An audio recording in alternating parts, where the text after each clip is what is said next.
Hey, it's the Traveler and Paimon. Hello, you two. It's been a long time. Were you having a really serious discussion right now or something? Just a regular catch-up. We meet here once in a while to go through any recent developments in our research projects. So we just missed him! Maybe we should have hollered to him. He didn't look in the best of moods just now, though. Was he upset about something? If so, he probably wouldn't have been in the mood to help out anyway. Upset? You mean Albedo? Yeah, he wasn't looking his usual self. Upset? Uh-oh. I wonder if... What are you looking at me for? I wonder if Timaeus' research topic is so boring that Albedo finally snapped. Surely not. It's not that boring, is it? Nah. Anyway, Paimon wanted to ask you for a favor, Timaeus. A favor? Well, sure. How can I help? Well, Paimon found a bunch of super-duper sweet Sensetias in the mountains the other day. But if Paimon eats them all, then they'll all be gone, so Paimon isn't ready to finish them all yet. Paimon was thinking maybe you could make a device that you put fruits in and it turns them into juice. That way, they'll be preserved for as long as Paimon needs. Oh, yeah, I'm afraid that sort of thing is a little... Huh? Seems pretty straightforward to Paimon. Can't you do it? Paimon, I'm afraid you've entered into the realm of the weird and wonderful with this one. Okay. So how about you, Sucrose? Any idea? I'm sorry. It doesn't sound like it falls within my area of expertise. I could give it a try if you really want, but I'd probably just end up giving all your precious fruits arms and legs. Whoa, your tone is so calm, but your words are so terrifying. You'd think I'd be used to this by now. Well, as you know, my focus is on bioalchemy. Besides, keeping things fresh forever is just not possible. If you just wanted to modify certain properties of the fruit or their seeds, on the other hand, I'd easily be able to help with that. Alchemists usually focus in on their own research areas. Take us, for example. Timaeus, Albedo, and I all have very different research foci. Paimon, your idea is very imaginative, but it's beyond Timaeus' and my ability. I don't think even Albedo can make such an incredible device. After all, alchemy is not mechanics. There is a big difference between the two. Huh? Well, excuse Paimon for overestimating the power of alchemy. In fact, before Albedo showed up, everyone in Mondstadt thought alchemy was useless. Of course, we know better now. But even then, I have to admit, alchemy is only one of the many wondrous arts in the world. It's certainly not some kind of all-powerful magic that can simply take a substance and preserve it indefinitely. Sorry. That wasn't meant as a criticism against you personally. Paimon just wanted some fruit juice. What's wrong with that? Oh, of course, these are just Timaeus' and my subjective opinions on the matter. If you're really intent on pursuing this wondrous device, you can try your luck asking Albedo. But I wouldn't get your hopes up. If he has no idea how to make one either, you'll have to give up on the idea. He doesn't seem to be in a good mood today, though. What if he ignores us? He won't. Albedo is not that kind of person.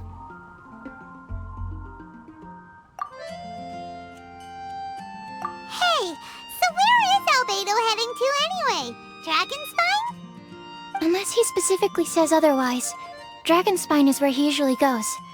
He seems particularly fond of that place.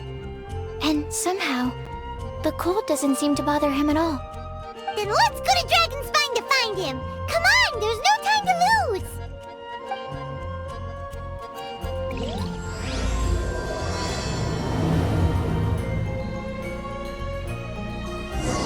lose! Seriously? Albedo doesn't like my alchemy device? It can create tiny ice crystals! I thought I had a good design here. I was planning to take it further. Timaeus, it's not completely useless, but Perhaps it needs to be a little more original. Oh, okay, I see. I'll give it some more thought.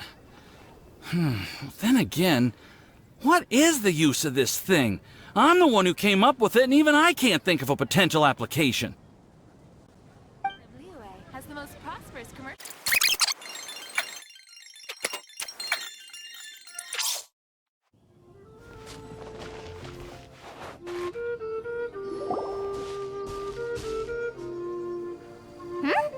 This looks lively.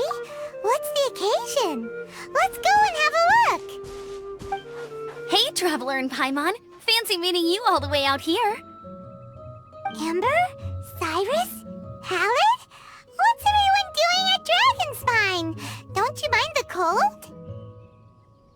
Oh, the Traveler is joining us too.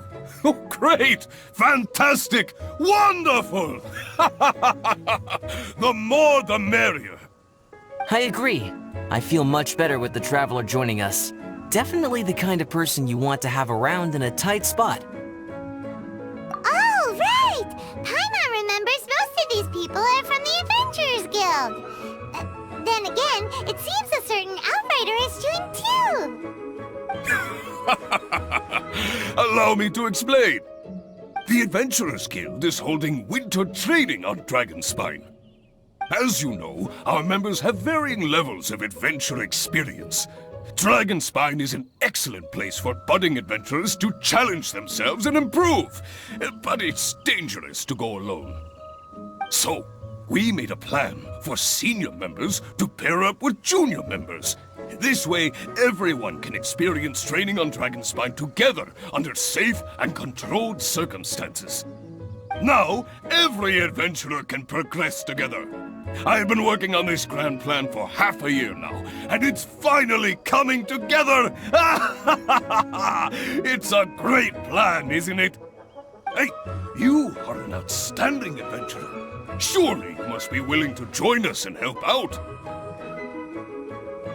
Is the Adventurers Guild short on experienced members? Well, that's part of it, actually. The other reason is, when I was patrolling the perimeter of Dragonspine, I found a lost kid named Joel. I heard he lives here on the camp, so I escorted him back.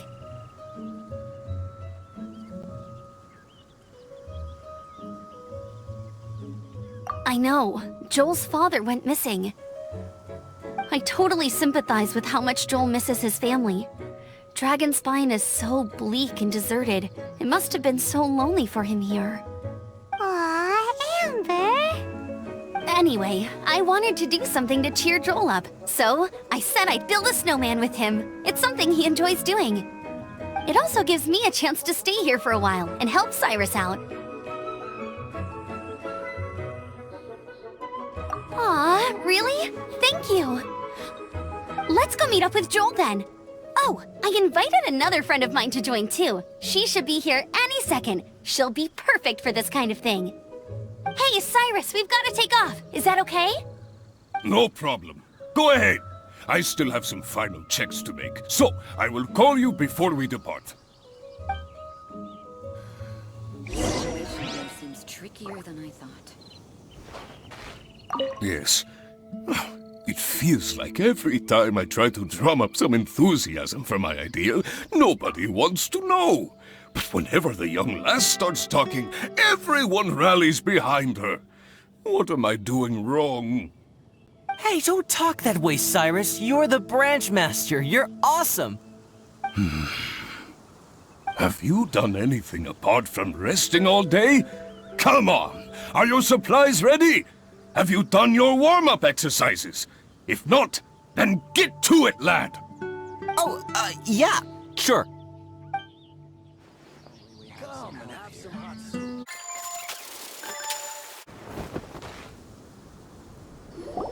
Hey, Joel, we're here.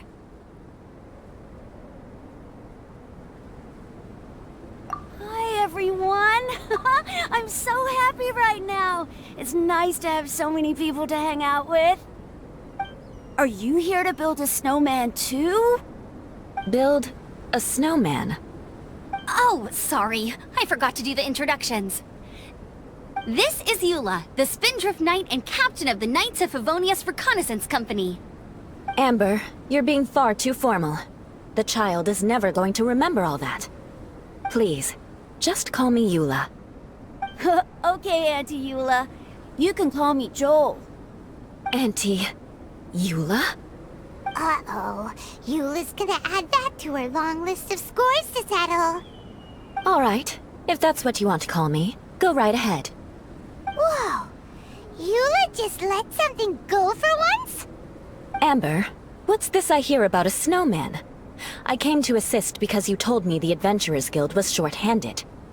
Yeah, that's something else. But look, Joel's at the age where he should be having fun, and there's nothing to play with on Dragonspine.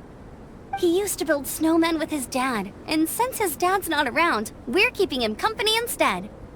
Besides, Eula, it's gotta be more fun than taking an ice bath all by yourself.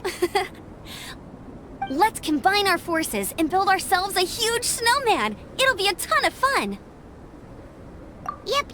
Count Paimon in too. Paimon wants to build a snowman. Auntie Eula, are you too busy to join in?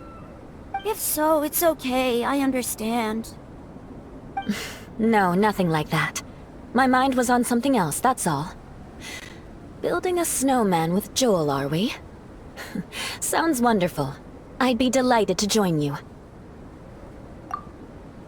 Then let's get started. First, we need to split up into teams to gather some supplies. Joel and I will be on one team. You and Eula can be on the other team. Hey, Joel, see that huge tree over there? Wanna race me there? Yeah, let's do it! Wow. Those two are fast. It's hard to tell which of them is having more fun. Hey, what's up with you two? Why are you just staring at each other without saying anything? Well... Joel probably hasn't spent much of his life in the city. He doesn't know me, and he doesn't know what the Lawrence name means to the people in Mondstadt. Right. That's why he calls you Auntie Eula. True. In his eyes, I'm just another ordinary person from Mondstadt. It was a surprise, but not in a bad way at all. Indeed. It's just... That's the thing. I'm a little worried that I won't be up to the challenge. I have never built a snowman before. My upbringing was very strict, so I never had the chance when I was a child.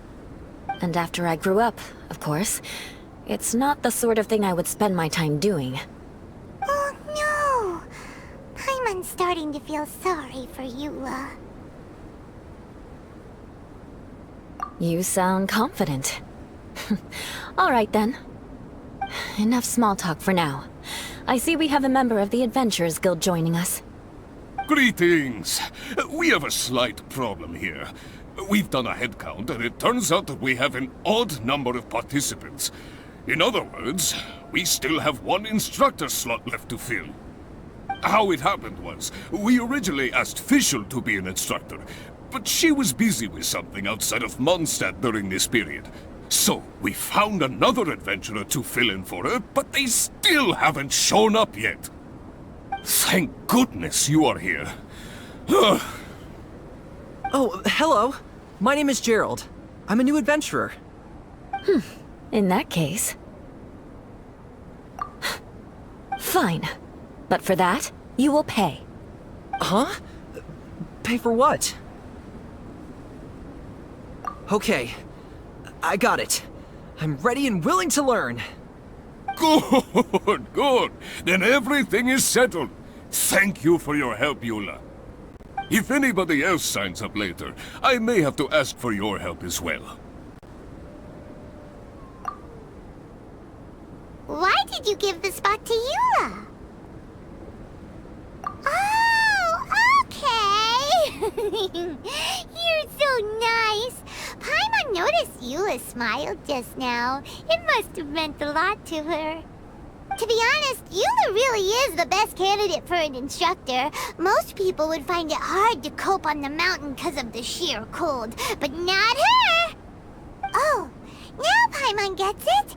This must be the whole reason why Amber got Eula involved in the first place. We were supposed to find supplies, but now Eula's busy with other stuff, and, Paimon doesn't feel like going around collecting things. How do you think Amber and Joel are doing? Let's head up the mountain and see what they're up to.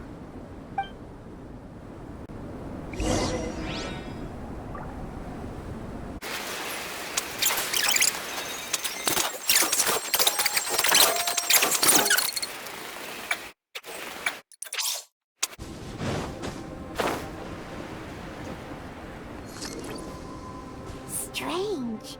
Didn't they say they were going this way? Where the heck are they? Did we get here too late? Have they moved on already?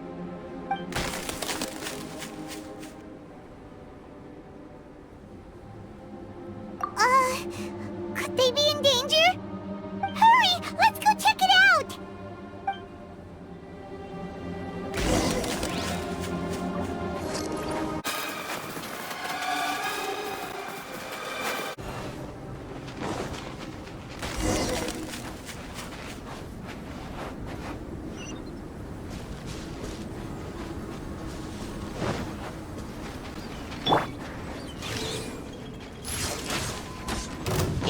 It's coming from that direction!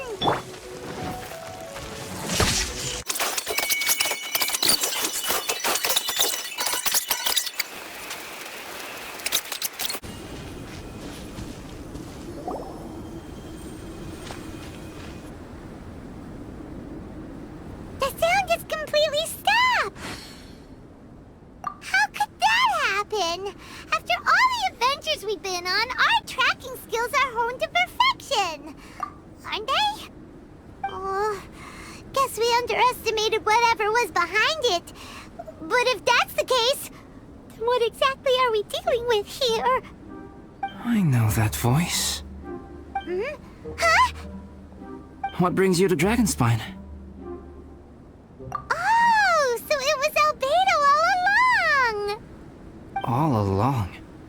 Oh, what do you mean by that? On the way here, we kept hearing weird noises, and it felt like someone was watching us the whole time. Turns out it was just you! Honestly, you really gave us the creeps. If you're bored up here, go find something useful to do. Don't go sneaking around scaring the poop out of people. The things you felt and heard could easily be attributed to animals, or bandits perhaps. You should be wary at all times in this environment. There are all too many ways to sustain losses here if you aren't careful. So, what business brought you here? We actually came to look for you, but then it turned into looking for Amber, but now we've met you, so we're back to that again. Your thought process is rather chaotic, as is the way in which you articulate it. Hey! How dare you! All Paimon's trying to say is that we came here to look for you! Oh, is that so? Then it must surely be something of great importance. I'm all ears. He seems to be in a better mood than we thought, right? Does that mean Timaeus' stupidity doesn't really get to him after all? Huh. Okay, let's just forget that ever came up. That's okay if you can't tell me about it. Just treat this as an opportunity to stroll on the mountain and enjoy the view. So basically, the truth is we're here on adventurer duty. Ah, I see. So you foisted the rookie off onto Eula so that you could wander off and goof around? We're not goofing around! And Eula was the right person for the job! We were just being nice. What about you then, huh? What are you doing on Dragonspine? A friend commissioned me to do some artwork recently, and I have yet to finish. I came here because it's a quiet place where I can gather my thoughts, gather inspiration, and gather some raw materials while I'm at it. Raw materials? For what? Paint. Star silver can be used to make high-quality silver paint, I just ran out of my previous batch, so I'll collect some ore while I'm here. Ore can be used to make paint? Yes, but you have to be selective with the specimens you choose. Even with a high level of impurities, star silver still contains fine silver-colored particles, but they lack luster, which impacts the color saturation of the pigment made from them. Paint made with such pigment is generally viewed as a fake or a defective product. Interesting. So, paint aside, can you talk about how you find inspiration? Paimon wants to learn! You want to learn to paint? No, not for me. For the Traveler. Paimon wants the Traveler to learn how to paint. During our travels, we sometimes have nights where there's nothing to do. It'd sure be nice to do something memorable rather than just sit around. Painting is a great example because it can capture a moment in time. So it seems like it's definitely a worthwhile skill to have. Yep, why not? Once you mastered it, you can paint Paimon! Not a bad idea. Well, since you two would like to learn more about painting, why don't you come with me to the campsite? I have painting materials there. You can practice while I give you some guidance. Sounds great! Oh, she'll be fine. She is a Knight of Favonius after all. Let's just forget about all that stuff for now and go with Albedo. Come on, let's go! It's so cold out. Paimon wants to get to the camp and warm up by the fire.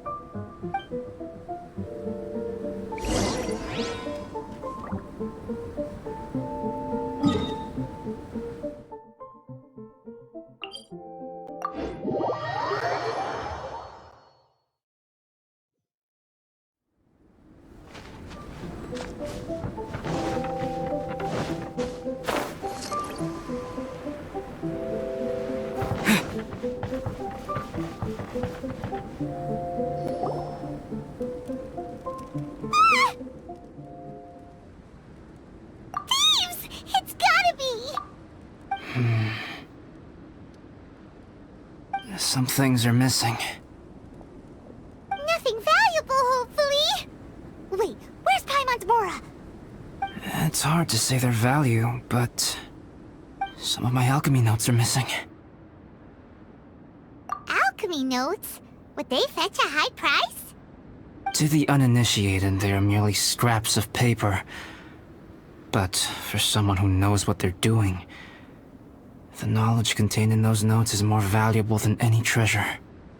So you're saying only someone who knows alchemy would have stolen them? But the only people who come to Dragonspine are adventurers, thieves, and monsters. What use would any of them have with your notes? I feel the same way. However, Hilichurl break-ins and other such incidents are not unheard of on Dragonspine. It's difficult to draw a conclusion based solely on the evidence at hand.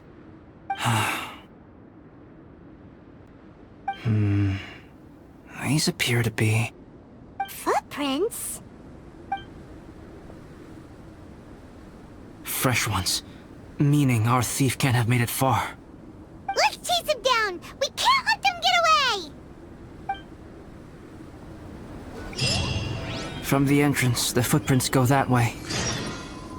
Oh, that thieving... thief!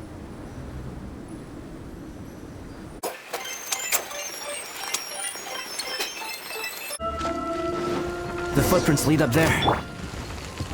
So they scaled the cliff! Okay, after them!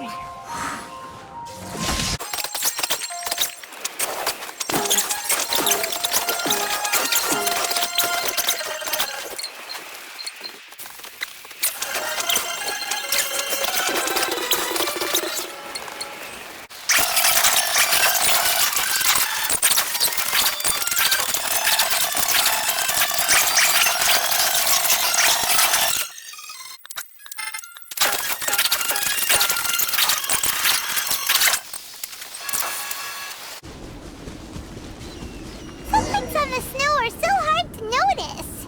It's so easy to lose track completely. That's why we have to hurry.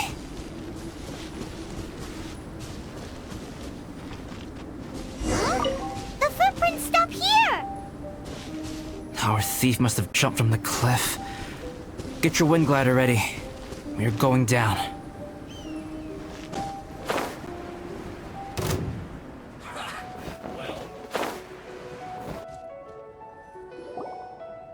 Here, more footprints.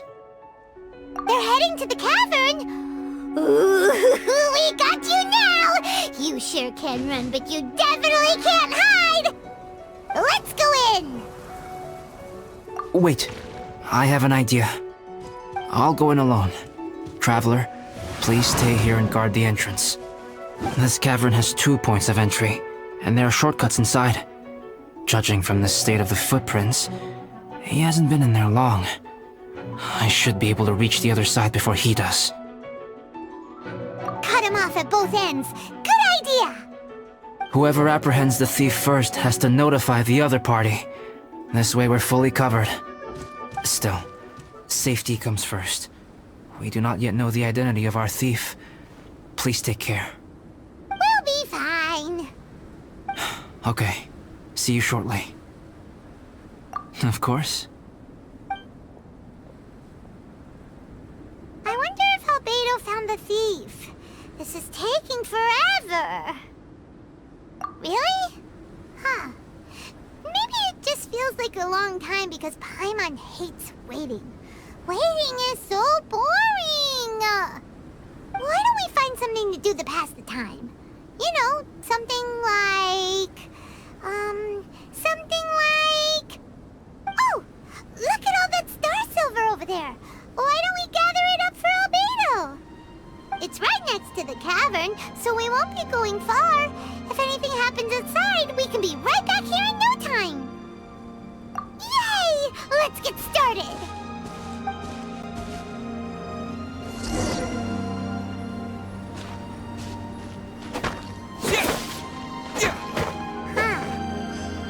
Looks kinda lackluster. Is that because of the impurities like Albedo was talking about? Hey, this one's not bad!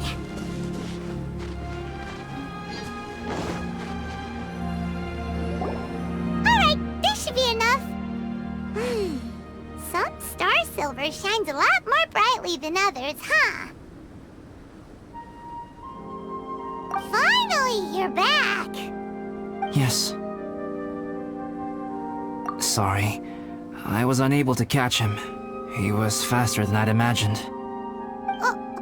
Oh. So after all that, we still don't even know who the thief was? What a waste! Still, we won't be going back completely empty-handed. We did some mining! Mining? Yeah, for star silver. Look, we got quite a lot. It's just like you said. Some are really bright and shiny, and others just look like regular lumps of rock with a little shiny bit here or there. Star silver.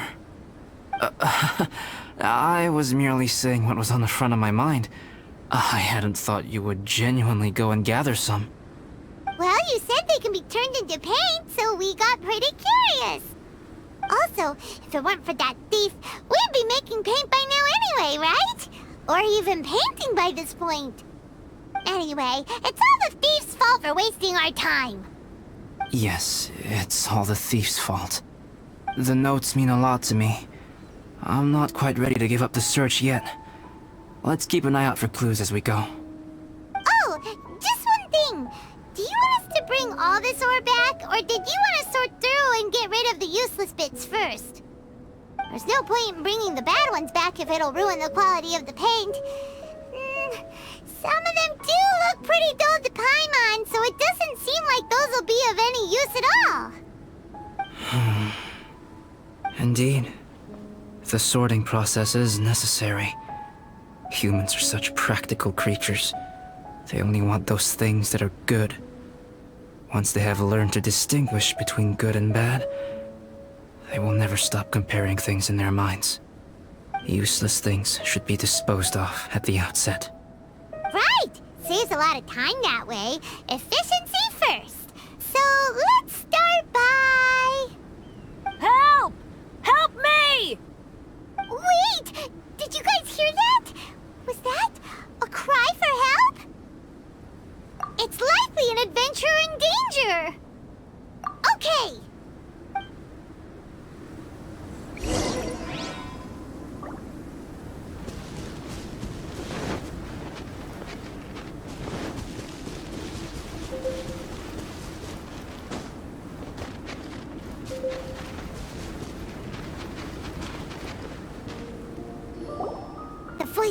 really coming from around here.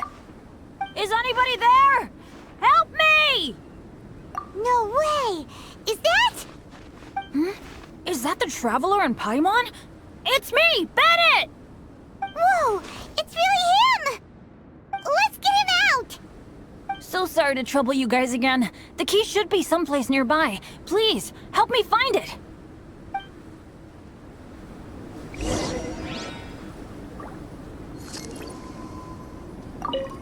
I'm sorry to trouble you. This was all my fault. No, I'm fine. Thank you for asking. Right now, I just need to get out of here. I'm so cold. Achoo!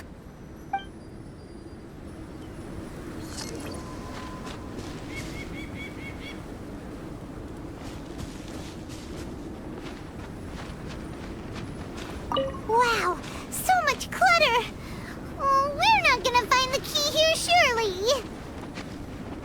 Uh-oh, we got company!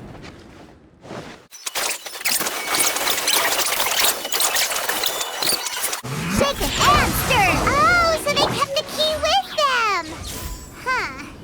We were searching around for nothing!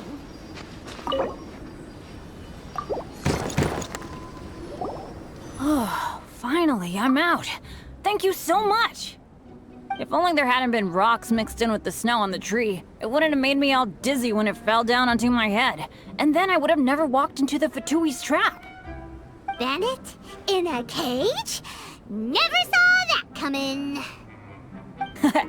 I won't bore you with the rest of the details. Just me being unlucky again. Yep! Taking them out was child's play! No need to thank us. You did? That's so nice of you guys. I know they were probably just following orders. But still, thanks for helping me out. So what are you doing on Dragonspine? Didn't Razor want to come with you? Did you hear about the Adventurers Guild thing? They're hosting a winter camp here. As one of their veteran adventurers, I'm here to help out the rookies. Razor's not an adventurer, and as the leader of Benny's adventure team, as well as the only actual member, I had to come on my own. But now I've been stuck here for so long, I probably missed it. Oh, I hope Cyrus doesn't get mad at me. Oh! Wait, so that guy Gerald who got left in the lurch, he was supposed to be paired up with you? If so, sorry, Bennett, but you really did miss it. He got paired up with a different instructor instead. What? Weren't they short on instructors? Where'd they suddenly get extras from? A few people from the Knights of Favonius stepped up in order to help support the event, so they ended up with more instructors than students. Knights of Favonius? Yeah, they're definitely more reliable than me. I'm just a walking accident waiting to happen. Right, right!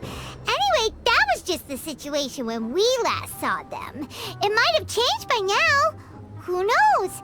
Maybe a whole load more rookies will have turned up to join in. Besides, after all the trouble you've gone to show up as an instructor, Paimon's sure Cyrus will put you to work. Really? For sure. Hey, wait a second. Where'd Albedo go? Albedo? You mean the alchemist from the Knights of Favonius? He's one of the instructors too? No, he just happened to be on Dragonspine. We were just with him, but then we heard you calling for help. He must have left us at some point after that. Could he have gone back to keep looking for clues? Let's go back to the cavern and see if he's there.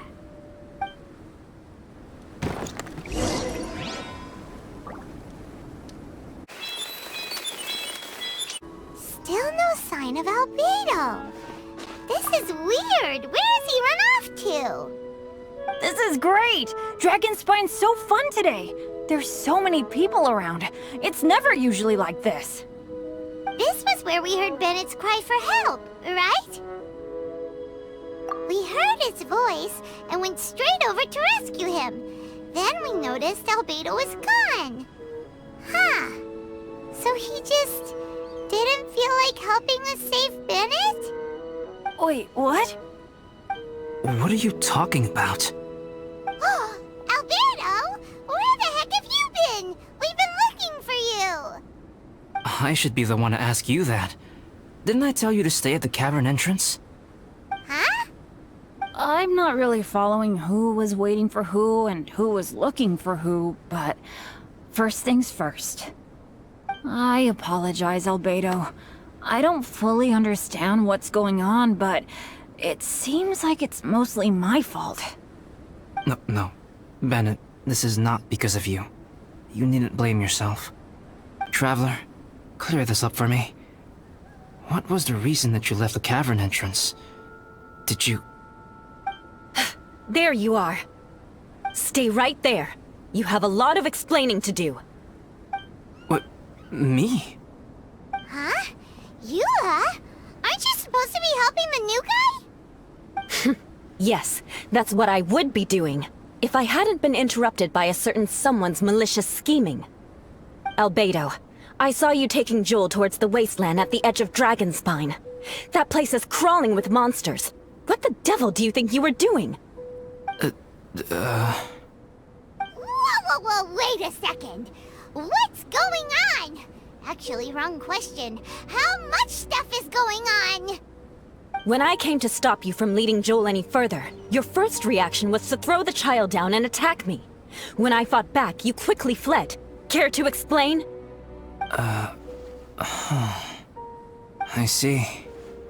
Interesting. Interesting. Eula, it sounds like you met an imposter. Someone who was impersonating me. Impersonating you? To what end? It is difficult to draw a definitive conclusion for now. But these strange incidents do seem to be connected.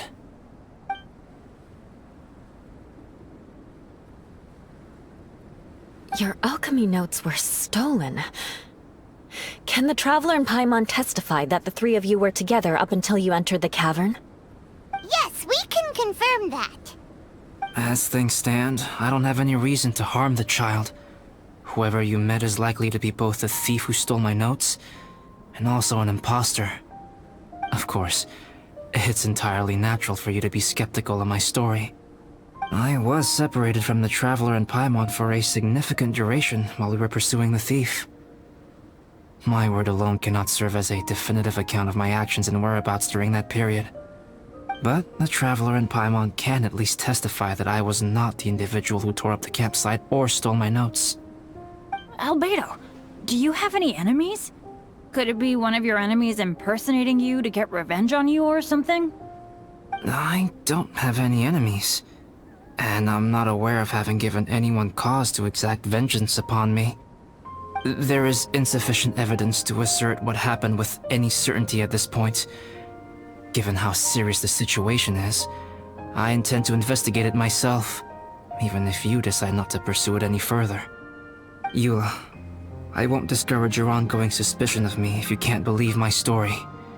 Though, naturally, I would hope you can afford me some credibility on account of our solidarity as fellow members of the Knights of Favonius. Traveler, Paimon, Bennett, if you are willing, I welcome you to monitor my activities beyond this point so that you can act as my witnesses. If I am what this imposter wants, he will come looking for me again eventually. Things can only become clearer from that point on. I'll give you the benefit of the doubt, as preposterous as your claims sound. And I will choose to believe that an imposter went after Joel, and not you. I will keep Joel safe. If you need any support with the investigation, contact myself and Amber. You have my gratitude. As far as Amber goes, I will... Eula! Eula! Where are you? Amber, we're here! Eula! Oh, and Traveler, Paimon, Albedo, and Bennett. You're all together. Great. Bennett, I'm glad I ran into you here. Cyrus was telling me you still hadn't shown up. He was getting worried you might have run into some trouble. Yeah, I ran into a little trouble. Thanks for your concern. Sure thing. Well, now that I found you, let's go check in with Cyrus. But before that, has something come up? How come you're all gathered here together? Need any help? Between us, there have been a few minor incidents, but nothing I haven't already dealt with. Oh, yeah. It's my fault, really. All because of my bad luck. But everything is fine now. So, it's all set then? Great! Shall we head back down together? I did say I'd bring Bennett back if I saw him. Sure, I'm ready to go. Very well. Let's go. And then there were 3. Traveler, can we talk somewhere else? There's something I need to tell you. Let's go to my camp.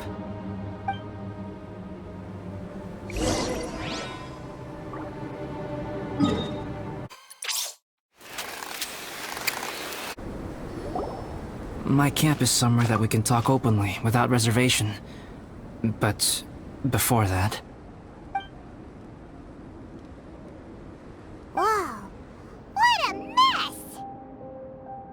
Thank you. I appreciate it.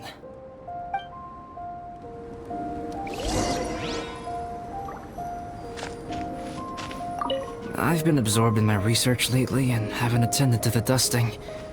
It's due for a cleaning.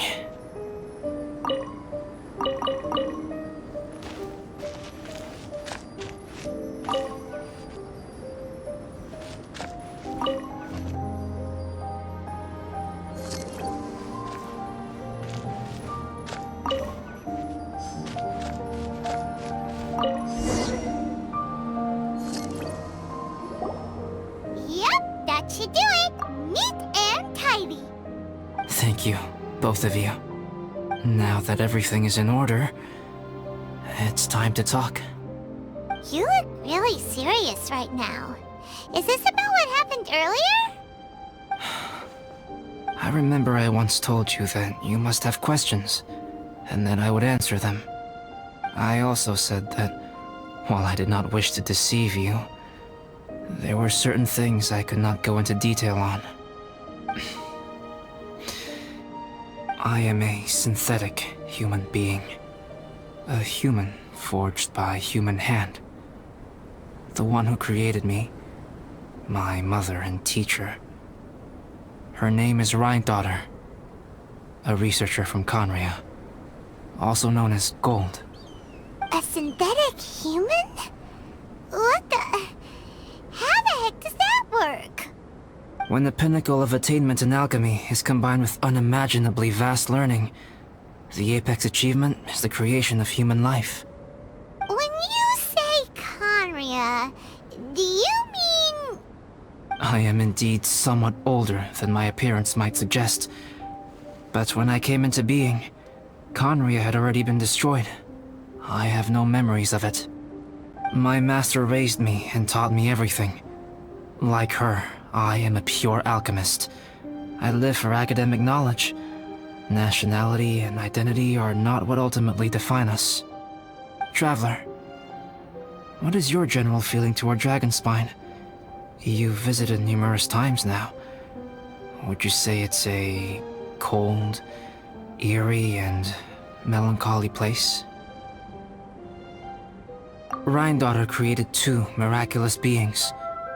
One is me, and the other is the venomous dragon, Durin, who died here. Durin? So that makes you guys... brothers? As sons of Rhine-daughter, Durin and I are indeed inextricably linked to one another. The phenomenon of our creation defies definition within the scope of a typical human worldview. But if we may tentatively call it birth, then yes, we, by extension, are family. Speaking of Durin, Paimon remembers that his power was quite...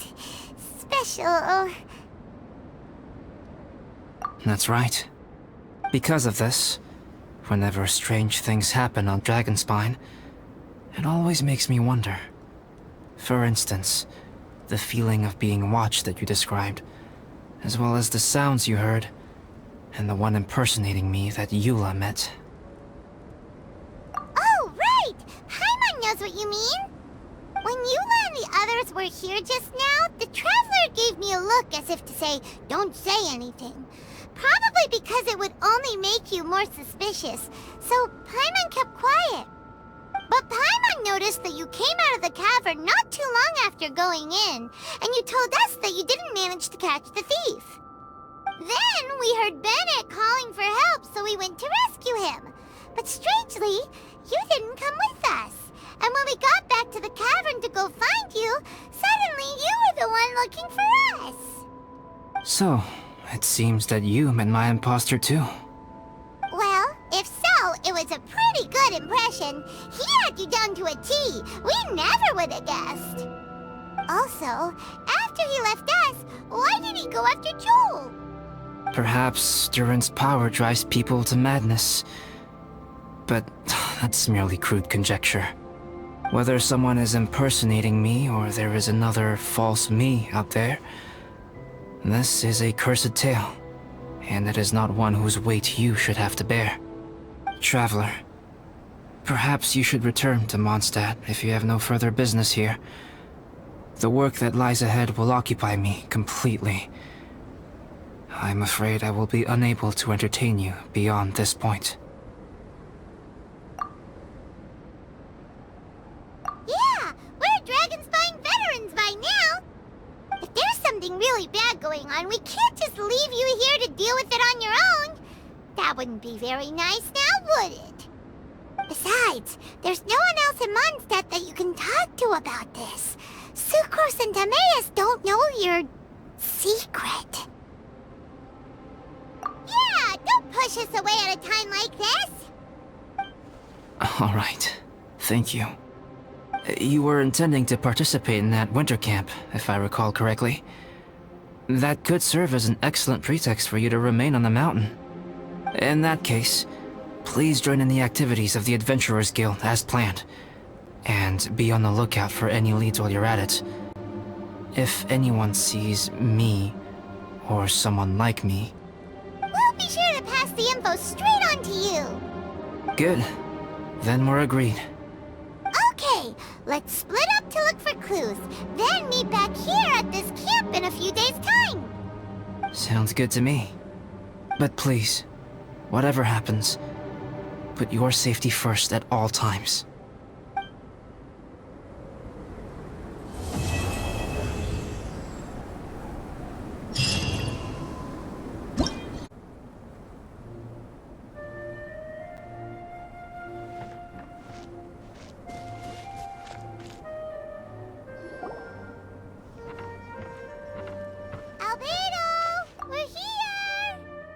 Traveler, Paimon.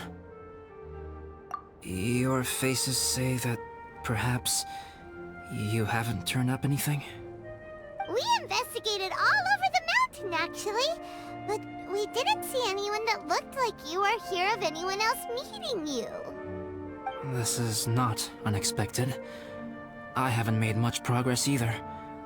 He appears to know that we are looking for him, and has opted to lie low for the time being.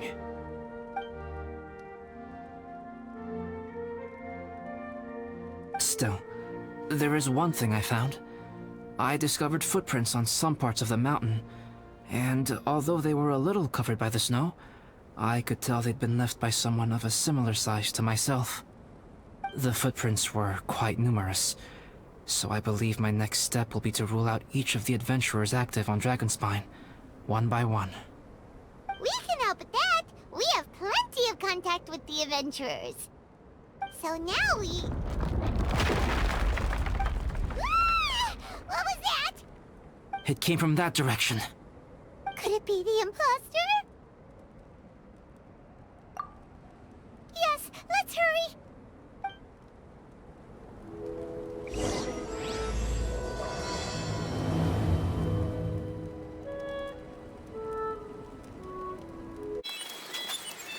Fox? And what are these boys also doing here?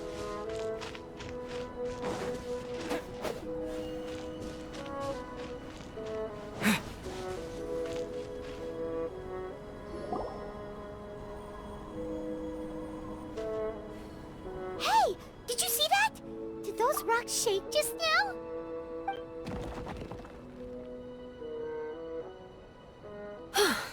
That was most unfortunate. What are you guys doing here?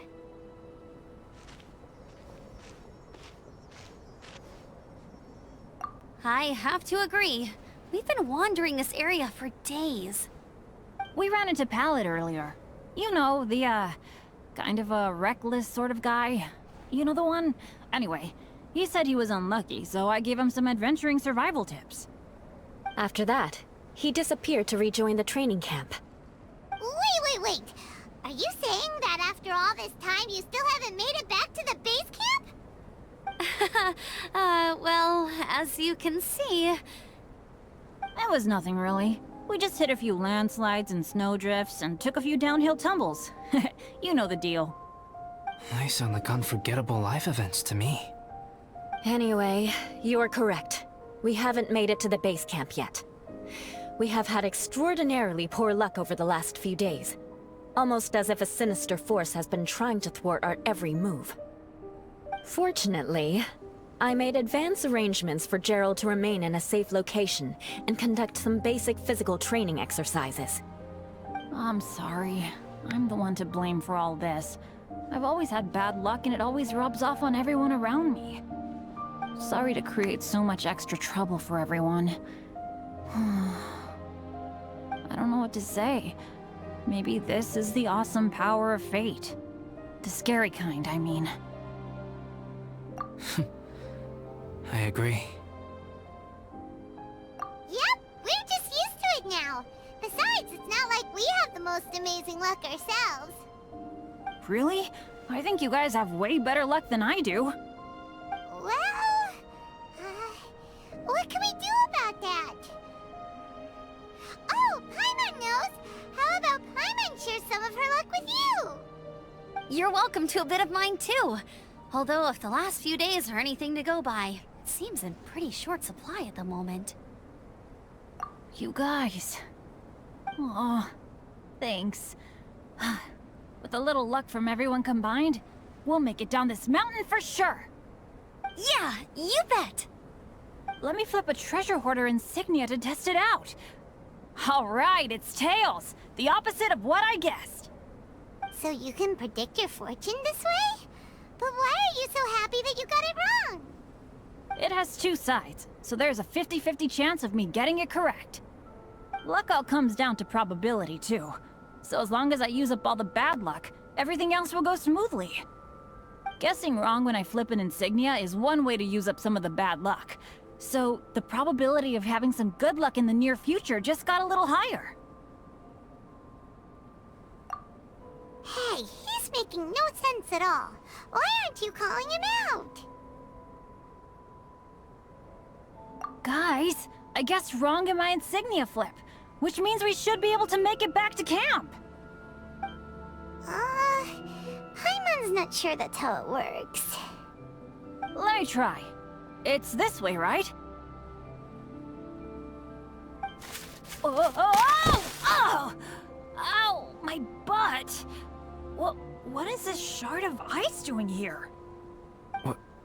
How truly miraculous. This is a miracle of misfortune. I don't usually believe in luck, but Bennett makes the best case for it I've ever seen.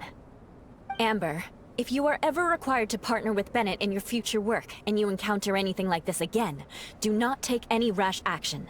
Wait for me, and I will come to support you. Huh? Yes, of course. Now that you mention it, I do feel a little tired. Trekking in the mountains has a way of wearing you out. Well, since everyone is tired, why not take a rest in my camp? Paimon's so sleepy. A nice bowl of hot soup and a good sleep would sure be welcome right now. Suddenly, I'm kinda sleepy too. Amber will fall asleep in the snow if we keep going much longer. Come on, let's move. We shall head to Albedo's camp and get some rest, take stock of our supplies, and decide how to get off this mountain.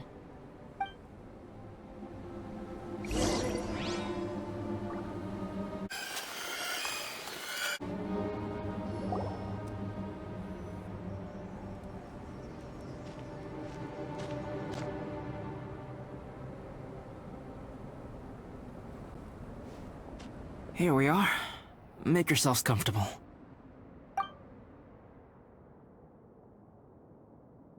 Oh, I forgot I don't have that many chairs. Please wait a moment. What's he doing? Painting? He is. He's painting a chair. Wait, alchemy can turn paintings into objects? How is this possible? My paintings are like blueprints. Alchemy simply enables me to omit the manufacturing part of the process. It's an elementary level technique. With enough research and experimentation, this same technique can even be used to create living beings. Whoa. Well, since you can magically produce chairs, can I have one with a backrest? No problem. How many of you want backrests? Me! Me! I'll also take one with a backrest, if you please.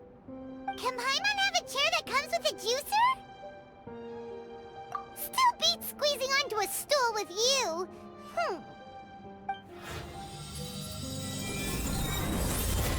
Cool, we have chairs now! This is so comfortable! Makes me want to stay the night here. You're very welcome to stay overnight if you wish. There's still some time before dinner. Get some rest, everyone. I'll tend the stove. Hey now, we can't be letting you do all the work. I can help. Please, put me to work.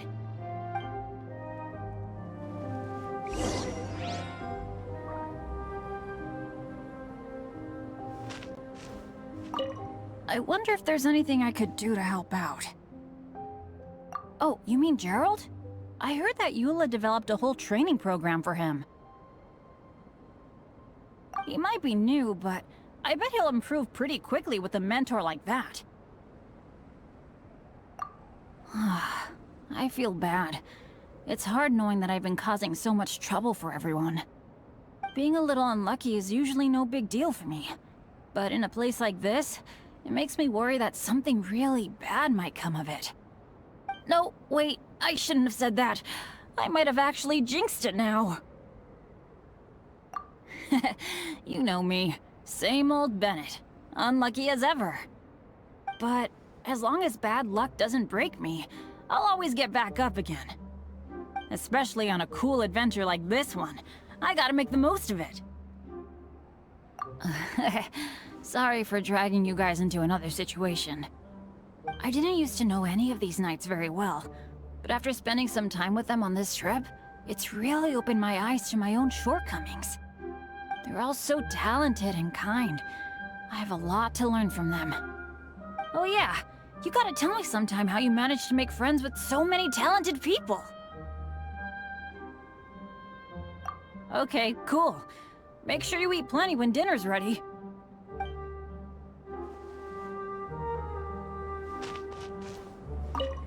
This is quite cozy for Dragonspine.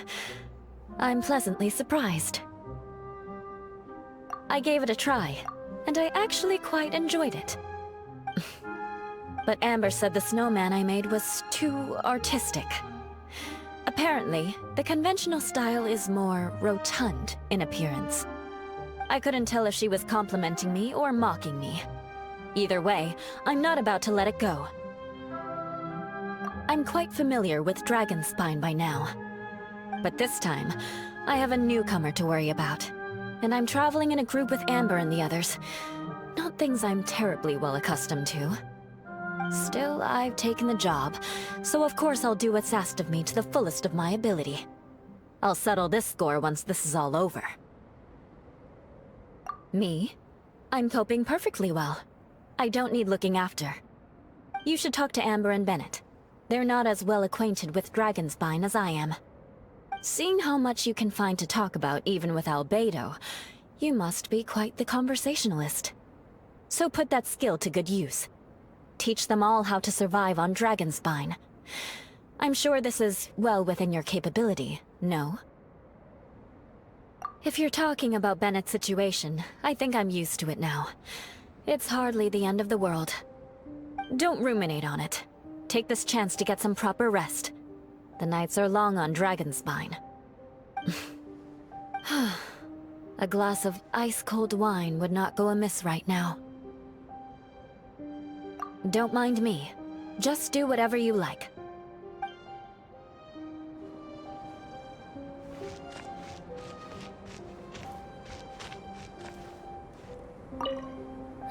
It's so nice and warm here. Joel's been doing pretty good. Having people to play with has put him in a good mood. I'll tell you what, though, he seems to have even more stamina than me. So long as they're playing, kids always seem to have endless amounts of energy. It's more dangerous up here than I thought. In a hostile environment like this, even a Knight of Favonius has to keep their eyes open and keep their wits about them at all times. Still, this has been a pretty unique adventure for me. It's definitely been worth it. You know, when I was keeping Joel company, I started missing my grandfather really bad.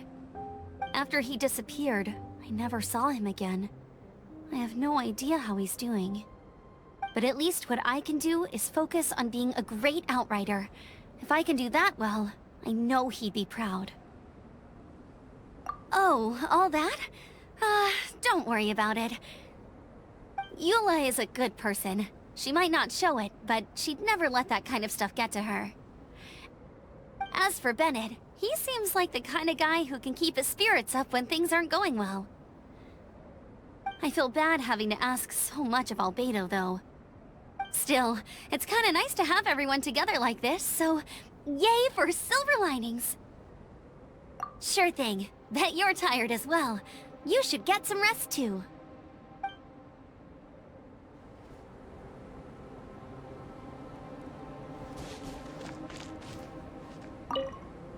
Oh, pace yourself. Dinner could be a while.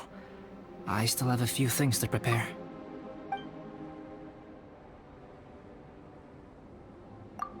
I hadn't expected you to be so interested in paint. I once tried grinding mist flowers into powder and mixing it with white paint to replicate the sparkle of snowflakes.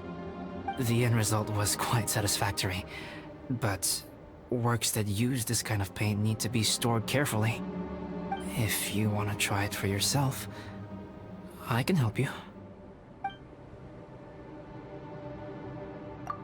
Even now, I don't believe I have fully grasped the nature of the threat that Dragonspine poses. But I will endeavor to keep you safe. That much you can trust in.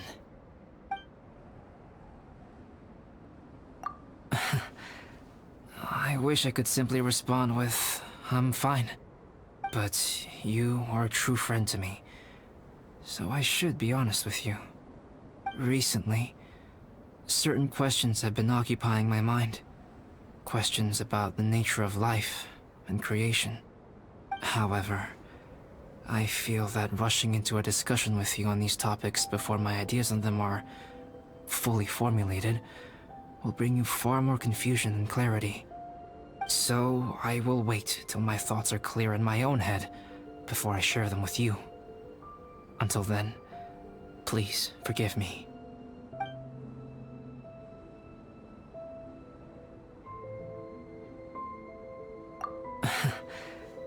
But recently, however, so... Oh, don't worry about it. A chance like this to gather around the fire and chat into the night is a rare and precious one for me. I won't participate in the conversation much. It's just a habit of mine. But please know that I am enjoying the atmosphere all the same. Of course, I'm happy to continue chatting with you if you'd like. This is my camp, but let's not get bogged down in technicalities. I want you to be able to relax and make yourself at home here.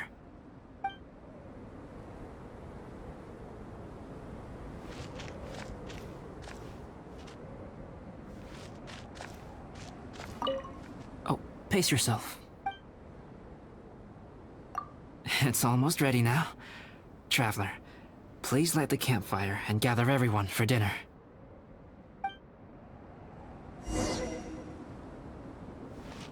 Yay!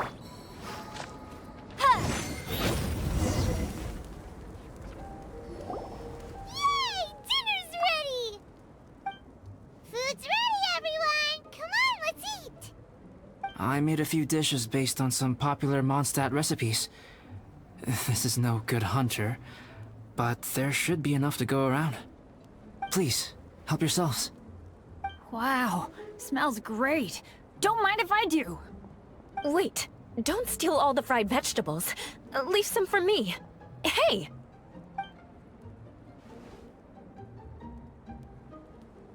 Ah, Paimon's full. What a great meal! Albedo, you're too modest. These dishes are as good as anything you'd find in a top restaurant. Are all alchemists so good at cooking? You may be onto something there. Right? Paimon thinks so too. It's his lab manner that gives it away. The kind of guy who holds a potion bottle as steady as a rock isn't the kind of guy who's gonna be slapdash with his salt and pepper. Actually, that makes a lot of sense.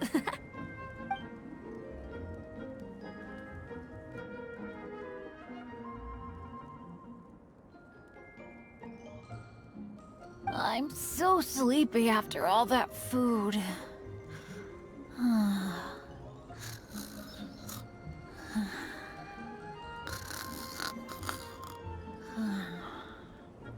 Did Bennett fall asleep sitting up? He must be totally wiped out. The way he's sleeping is so alert. I'm impressed.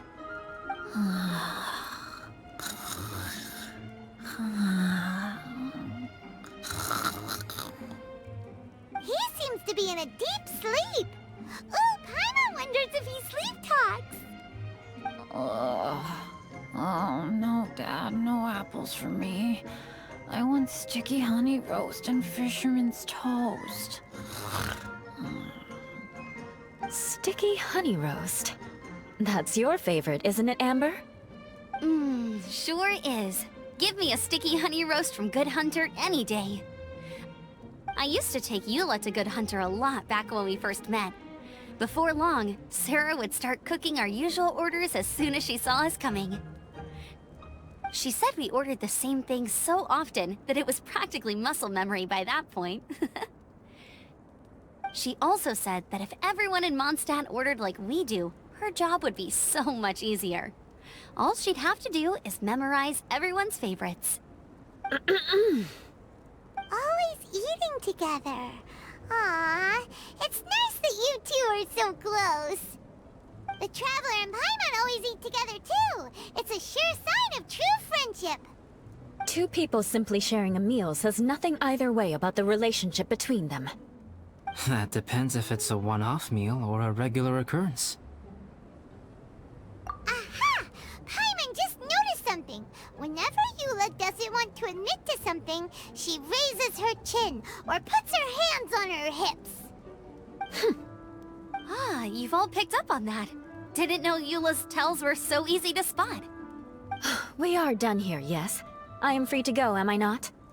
Then please excuse me. I have a frozen lake I need to be at. You're going for an ice bath at this time of night?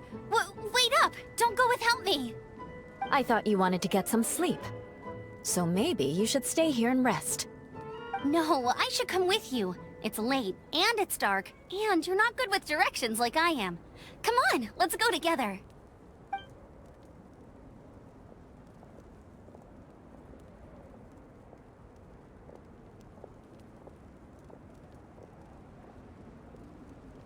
An ice bath? Whew. Rather them than Paimon. So much roast meat. Oh, hey, Dad. I'm doing all right. A leader of my own adventure team now. Wow. Bennett really is a sleep talker. Okay, looks like we got some downtime now. Alright, you two. Time to paint. Have you decided what to paint? Like you even need to ask. It's obviously going to be Paimon. Sure. But we should move elsewhere. We're likely to disturb Bennett's sleep if we stay here, so let's go outside. Okie dokie. All right, grab Grab your easel, paper, brushes, and paints. Don't leave anything behind.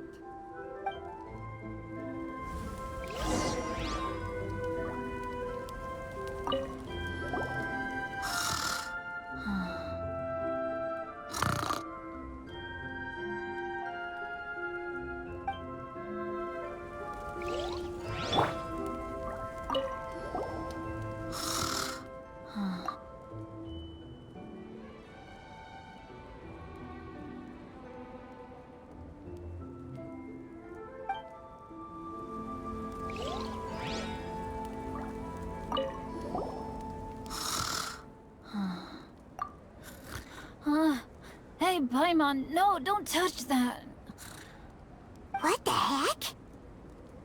Don't touch that mechanism or you'll fall down. Ugh, oh well, never mind. What the heck is this guy dreaming about?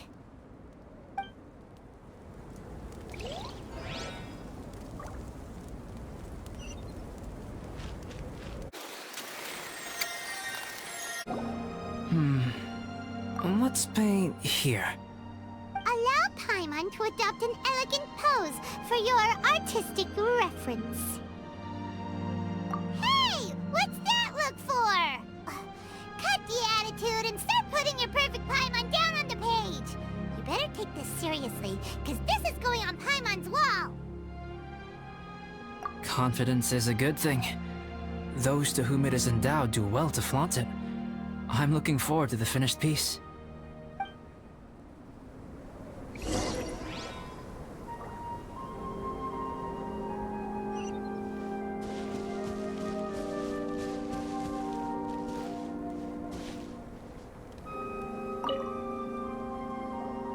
Alright, let's start with the head. Now, in your mind's eye, what is written on Paimon's face? Huh? Is that how Paimon really looks to you? Okay, forget it. We can come back to that. Let's move on to the body. Come on, paint what you see when you look at Paimon.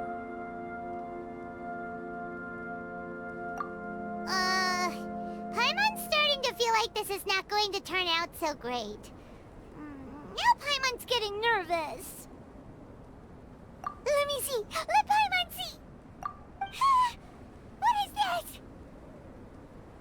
Why you... How could... Paimon is lost for words. The brushwork is smooth and the composition seems professional quality. You had no problems there. So what the heck happened with the face, huh? Explain that stupid expression! Explain it! Smooth, professional quality. And those eyes! Those boring, lifeless eyes! Where's the soul? Traveler, have you previously received any education in the fine arts? What? You pour your heart on the page and this is what comes out? Special, huh? You seriously think special is supposed to look this ugly? Paimon's not convinced. But Paimon is struggling to come up with a comeback. Fascinating. Paimon, if this is not to your liking, I can make a few amendments. Traveler, what do you think?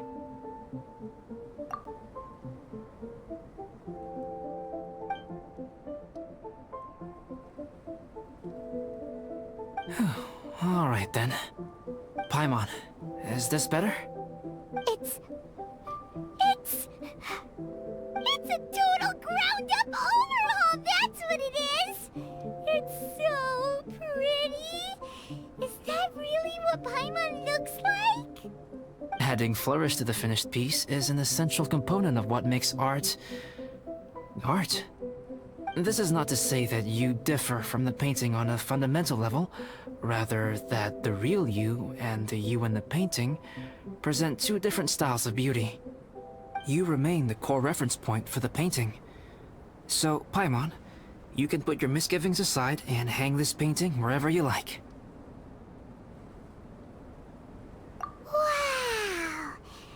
Thanks, Albedo. Oh, I merely added a flourish here and there. You should be thanking the traveler. In truth, ground up overhaul is more or less an accurate description. The more Paimon looks at it, the more she likes it. Great! Paimon has a portrait painting. Paimon's gonna show this off to everyone. It's nothing. I can paint you next time, if you'd like. You can hang it in your home as a souvenir. I rarely entertain so many guests at my camp. It's lively. A little noisy, even. But I don't dislike it. Liveliness is a rare thing here on Dragonspine.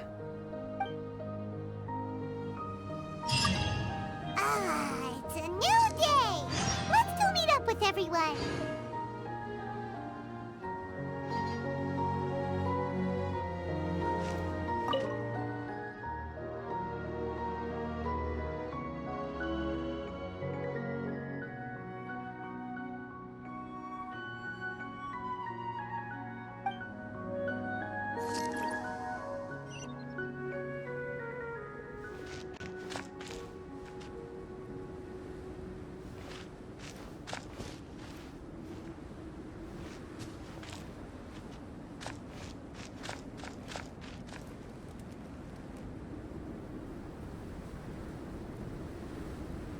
Hey, good morning!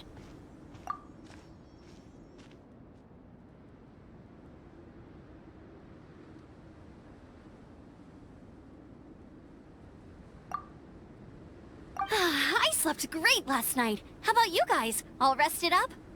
I'm fine, as usual. The path down the mountain is easier to follow in the daylight. Let's take this chance to head down to the base camp. Let's go! If we make good time, maybe we can all get lunch together.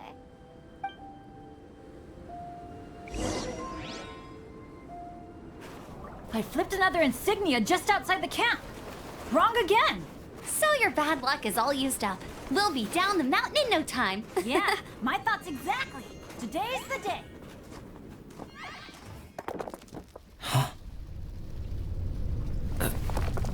Oh no! Avalanche! Look out!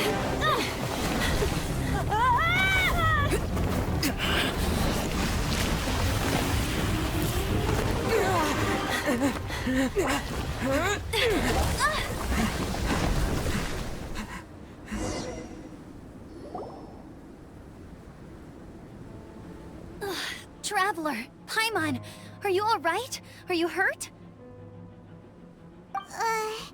Paimon's fine. That's good. My arm got a little scratched up, but it's nothing serious. I'm okay, but I don't see the other two. I'm afraid the avalanche may have pushed them off the cliff. They fell down? They'll be okay though, right? I think they're both robust enough to survive the fall. But if the falling debris knocked them unconscious, and they're lying there in the freezing cold, we have to get down there and rescue them, immediately. Okay, let's move. Hang in there, guys.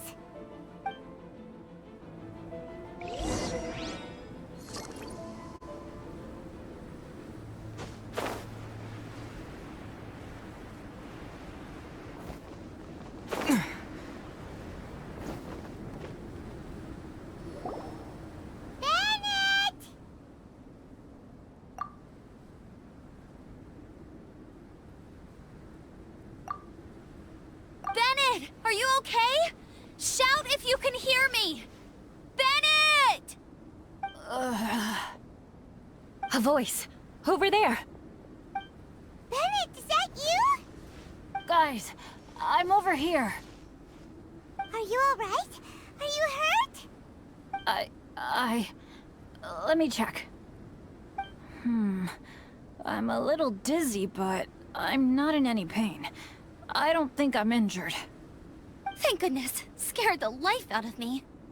If you're dizzy, sit and rest for a while. It's fine, really.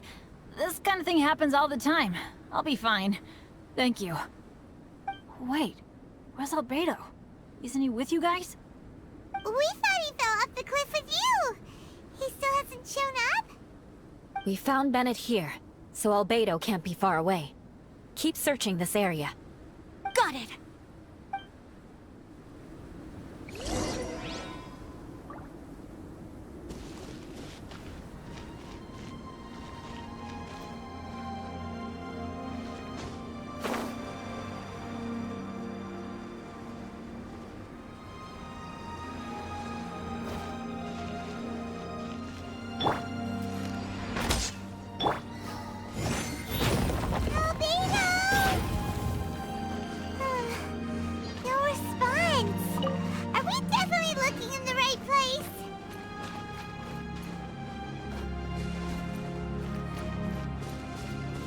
He's not here either.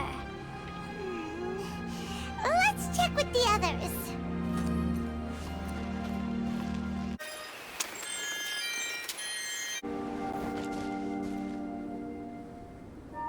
Well, any sign of him? Not a trace. Nothing from me either. Strange. We didn't have any luck either. Where could he have gone? Everyone! Ah! Albedo! Are you okay? Nothing serious. Okay, everyone accounted for. Guys, I think it's gotta be because of me. The avalanche only happened because I'm here. I guess flipping a treasure hoarder insignia isn't gonna change my luck after all. No wonder no one wants to go adventuring with me. I'm so sorry. Don't say that. I'm hardly the lucky type myself, so I'm not about to go blaming every little thing that goes wrong on you. Exactly. Besides, Dragonspine is a dangerous place. Avalanches literally come with the territory. Bad luck has nothing to do with it, okay? Traveler, what's wrong? Your face looks... Oh no, did you get hit on the head? Here. Everyone, the incident is behind us now. We should keep moving. Why do I feel that Dragonspine has become more dangerous than it used to be?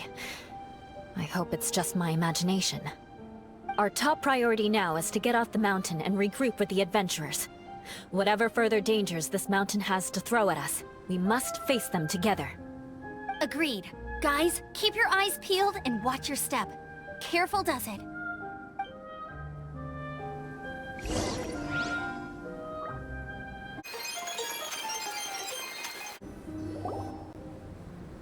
Whew. We've been heading in the right direction for a good length of time now. We must be getting close. I can feel it.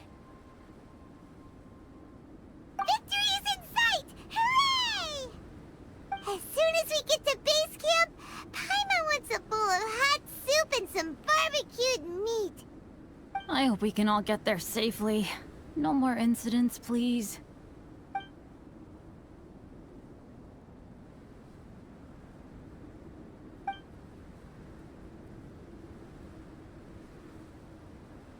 Hey, what's on your mind?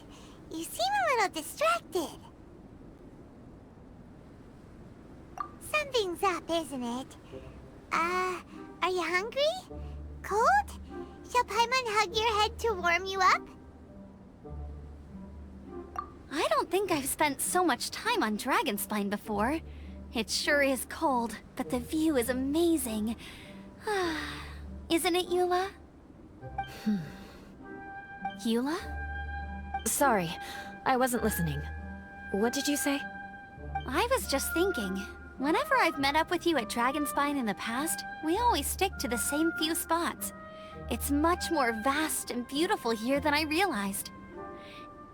If it were a little warmer and a little safer, I bet this place would be bustling with visitors.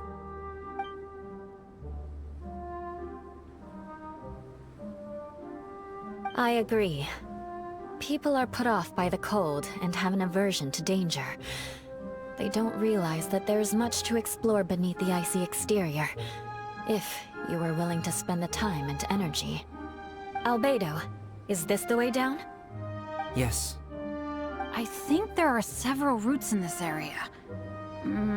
Does the path fork off here? It looks like it does. But maybe it doesn't. My head's still a little fuzzy from the impact. I'm kinda dizzy too. I keep thinking things are swaying a little. Maybe I'm just hungry. Either path will work for us. The smaller trail is less worn and harder to see, but it's also shorter. Since everyone is weary, I suggest we take the shortcut. Follow me.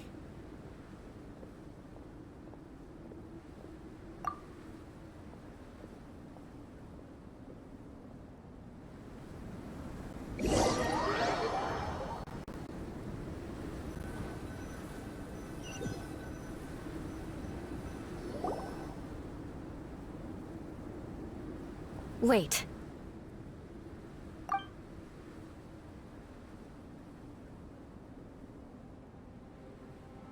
Bennett and Amber don't look well.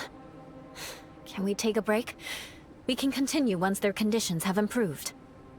Ugh. Now that you mention it. Huh? You hit your head earlier, didn't you? Oh, you noticed. Are you sure it's worth holding everyone up over a little thing like this? No problem at all! Health and safety always come first! Okay. Sorry for this. Thank you. Yeah. Thank you.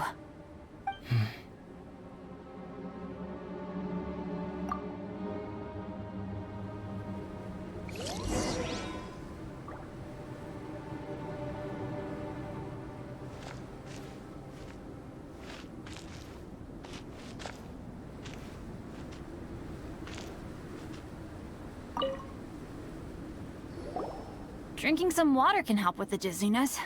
Oh, and lying flat on your back helps too. Thank you, Bennett. Seems like you really know your stuff. Well, when life gives you lemons. Bennett, weren't you feeling dizzy too?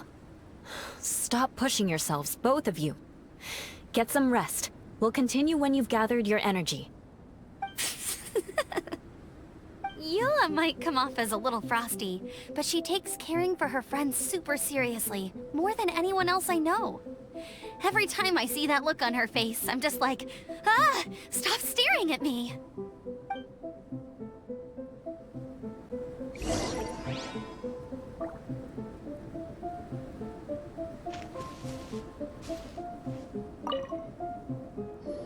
Traveler, I know what that look means.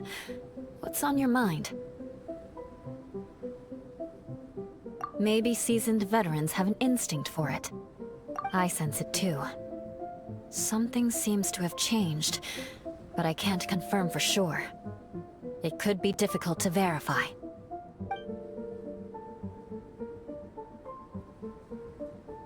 It might be imprudent to speculate out loud, but I believe you know what I am referring to.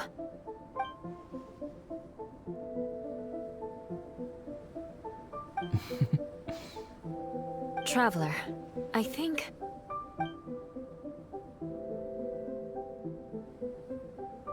you...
It's not over yet.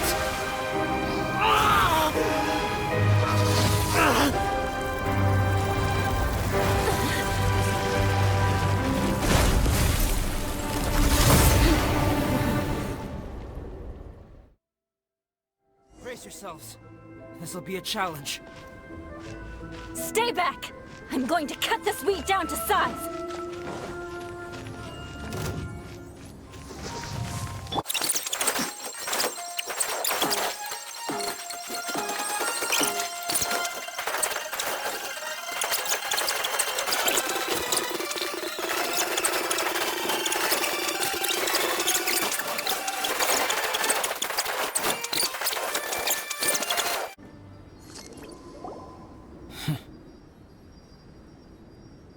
What in the world was that thing?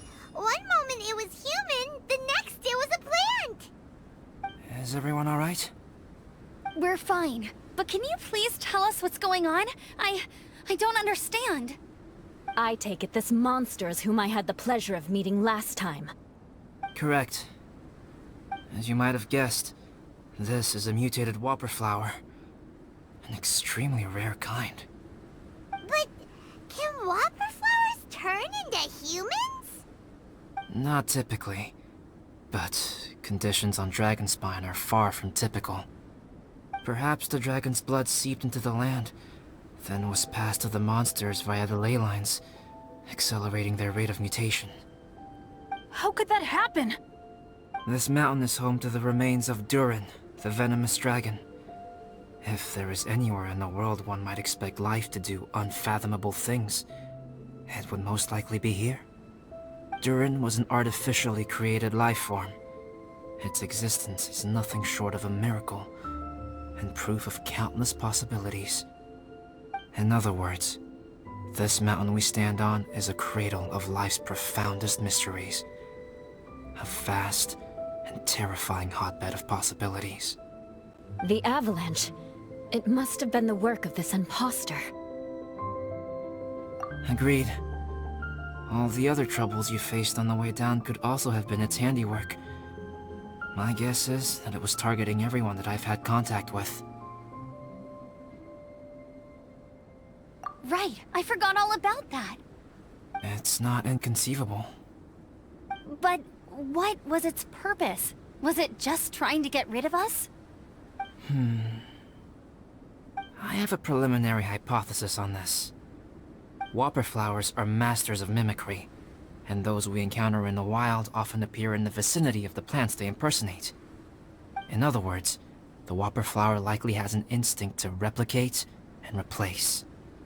As a plant, it will disguise itself as another plant and infiltrate the group, hiding among them for cover. The plant being imitated has no way to detect or fight back against this behavior. But when it disguises itself as a human... It wanted to replace you and infiltrate our group? Yes. Maybe it created the avalanche to get rid of us. I predicted this eventuality, so I availed myself of the avalanche to hide and lure it out. It was watching us the whole time, and when it saw that I had disappeared, its instinct was to take my place. At that point, its disguise was complete, and its next move was to hunt its prey. Yes, that's exactly how whopper flowers operate. So when it approached and attacked Joel, what was that? A trial run? Perhaps. Or maybe it enjoyed posing as a human, and wanted to experience what it felt like to be human. We're fortunate to have discovered it in time. I think the Traveler was the first person other than Albedo to notice something was wrong. Traveler, how could you tell the real me and my imposter apart? I want to know too. I had no idea the other guy was an imposter. They looked exactly the same to me.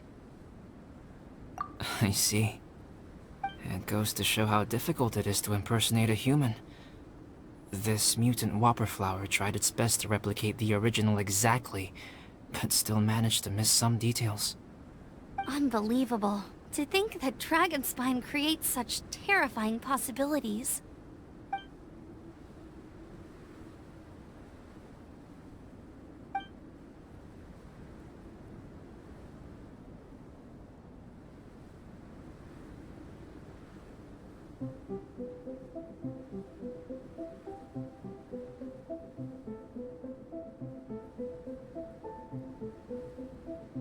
Anyway, at least we won in the end. It looks like my method did work after all. I used up all the bad luck, and the good luck finally came through. About that. If you're referring to having fallen down the mountain and avoided injury, well, that's because I was secretly protecting you. Huh? Well, that still counts as good luck to me. Yes, that's not an unreasonable way of looking at it. Okay. We've been delayed long enough. Time to move on. Yeah, let's go!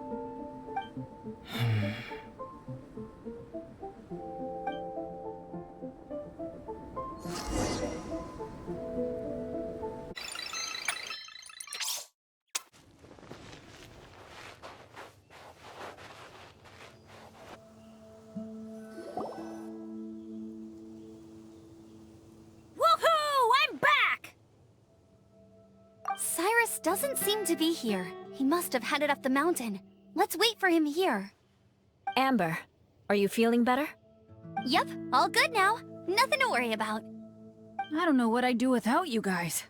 If not for you, I'd probably still be locked up in that cage. I really want to thank you all properly, but I can't think how at the moment. Huh? You must be pretty used to being on the receiving end of people's kindness by now, though, surely.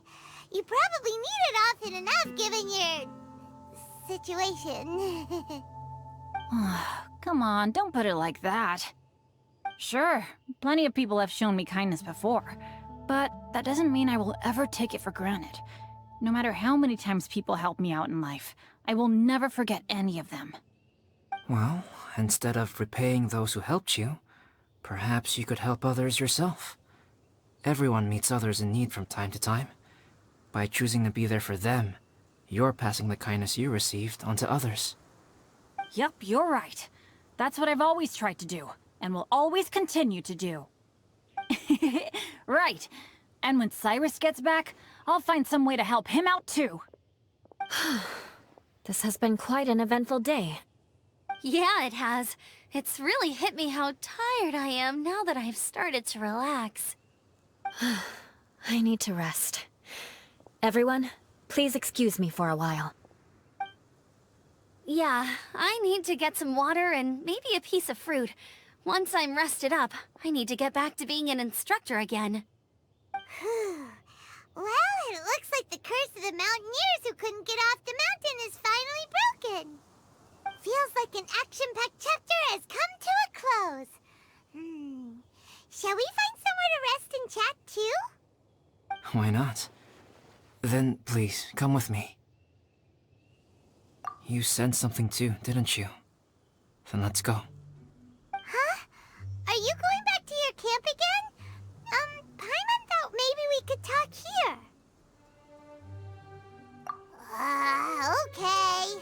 Might as well come with you. Good. Shall we set off right away?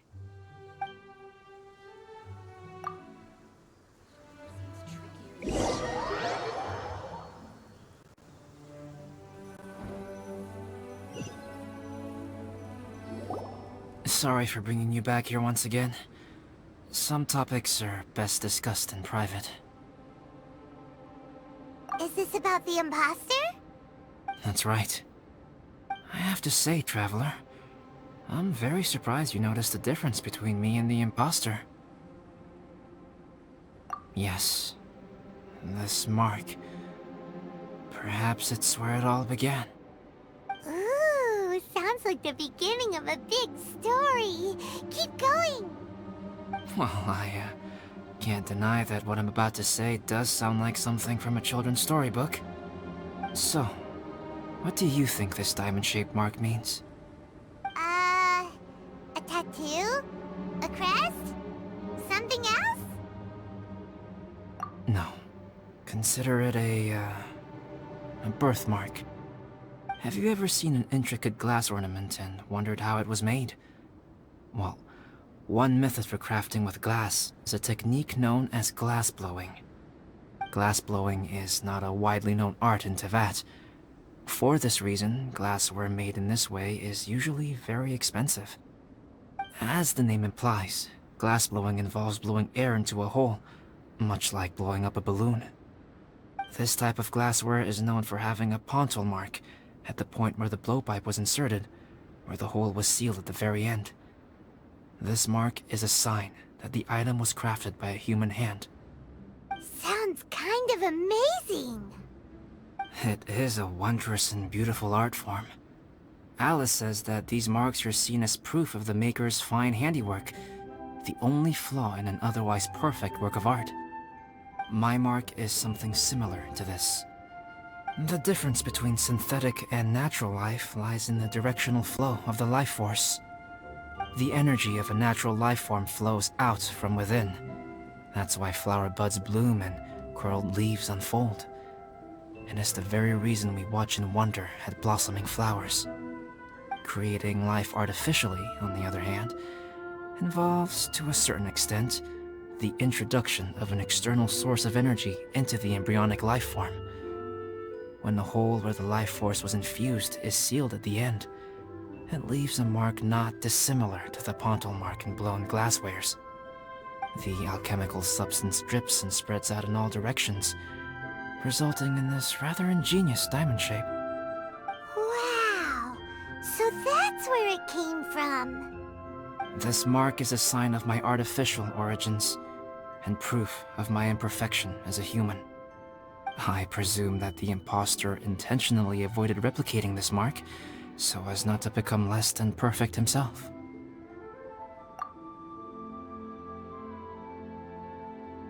You are fundamentally different from other people. I have few qualms about sharing my secrets with you. Just as Paimon said, it all sounds like a story. Even if you were to tell anyone else, they would regard it as nothing more than a tall tale. The transcendent and miraculous are not the only things to which human beings aspire. They pursue the everyday, the ordinary, to a far greater extent than I would have ever imagined. People like to believe that those who are thoroughly different from themselves could only ever exist in stories. It makes things much easier. Or, in other words, all the unfathomable things we've seen recently would make good material for a novel. I have friends who write novels. If they wrote this story, it'd probably be even more complex. Making up stories is easy. Even Paimon can do that. Oh. I didn't know you had that kind of talent. Paimon's the best guide in Teyvat. Making up stories is a piece of cake. In that case, how about we have a storytelling contest? We can base our stories on the events of the last few days. Sounds great! But we still have to help out the Adventurers Guild. I understand. Creativity is something that cannot be rushed. Take your time, and come back when you have found some inspiration. We'll see whose story is more compelling. Deal! Okay, we'll regroup with the Adventurers Guild for now. Sure.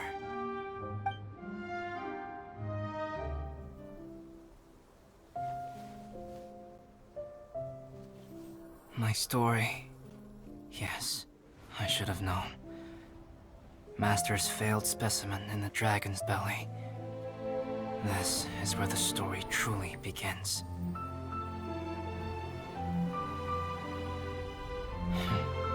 If we switched places, if you were the survivor,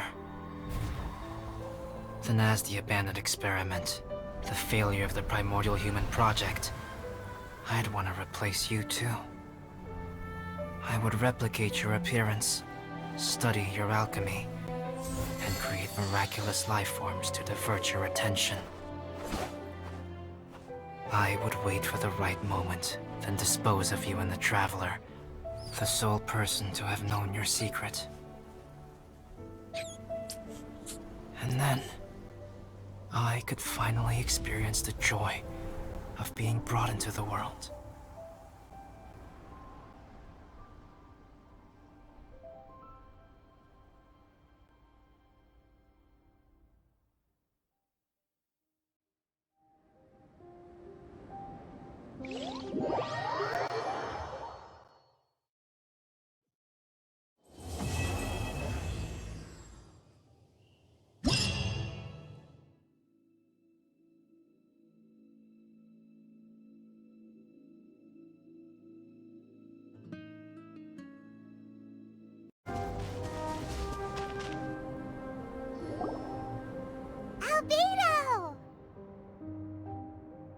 Traveler, Paimon.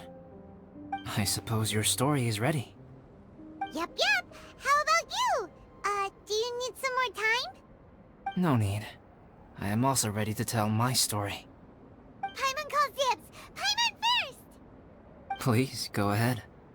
Okay, here goes. Once upon a time, there was an evil researcher who went into the mountains and did a crazy experiment on whopper flowers to transform their appearance. After a lot of pain and suffering, the whopper flowers finally took on a human form. Then, they stood by the side of the mountain to wait for unsuspecting bypassers. To whoever spoke to them, they would ask some questions such as, "Who am I? Who are you?" If the bypasser got the wrong answer, the last sound they'd make would be a yelp before the whopper flower ate them alive in one bite. Ooh, truly frightening. What the... You two aren't scared at all! Don't go nitpicking, okay? If you didn't like the story, go write your own!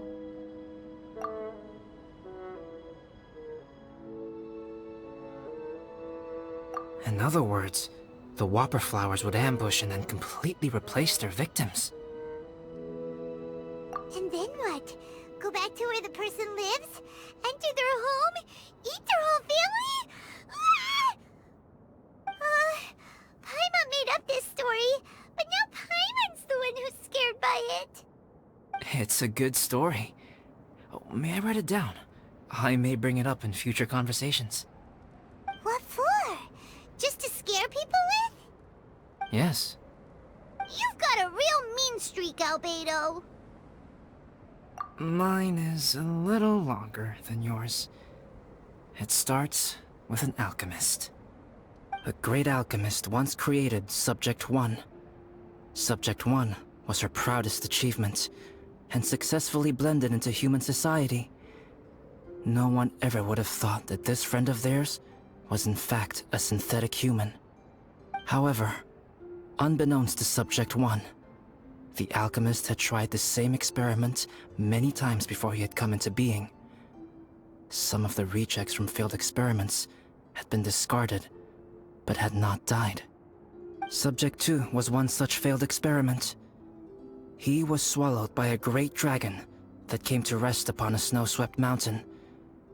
Many years later, he was resurrected by the dragon's mysterious power. He saw all kinds of people on the mountain, including Subject 1, who had somehow miraculously blended in among them. Never in Subject 2's wildest imagination had he thought it possible for experimental life forms such as they to deceive everyone so successfully. He saw the way humans accepted Subject 1 as a friend, witnessed their affection as they addressed him by name. This was what Subject 2 wanted.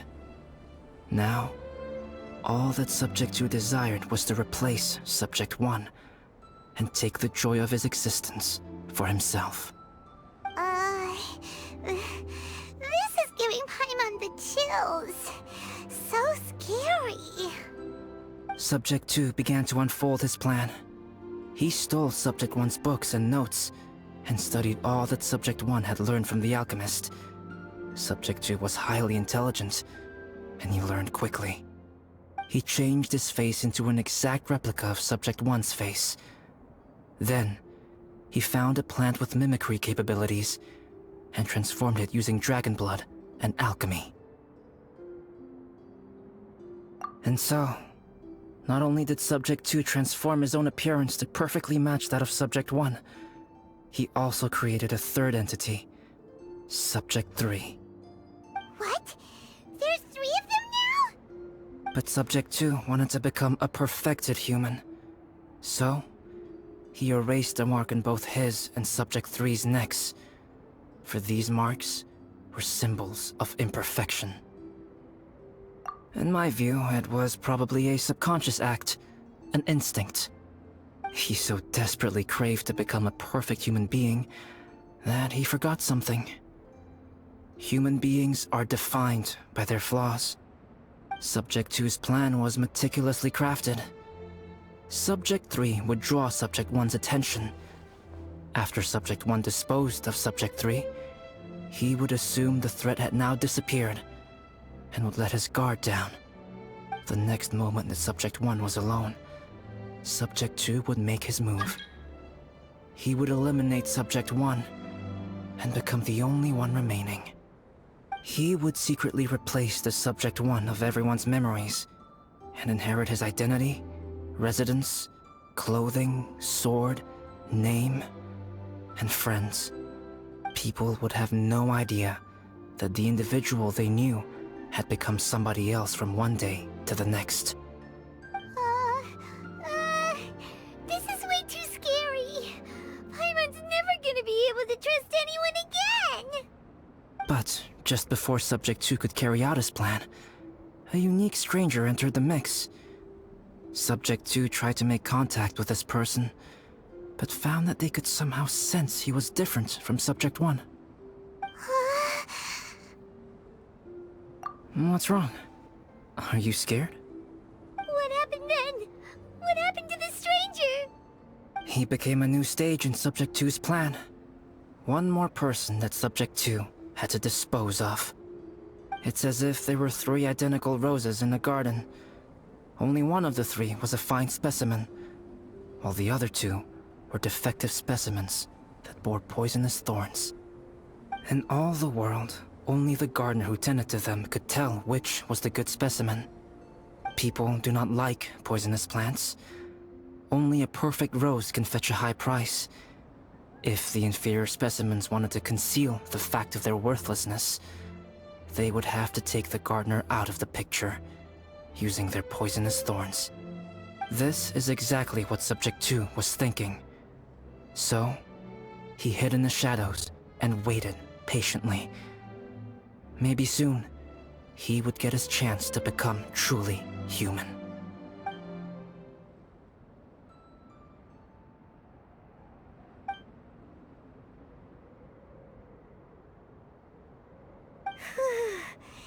That was intense!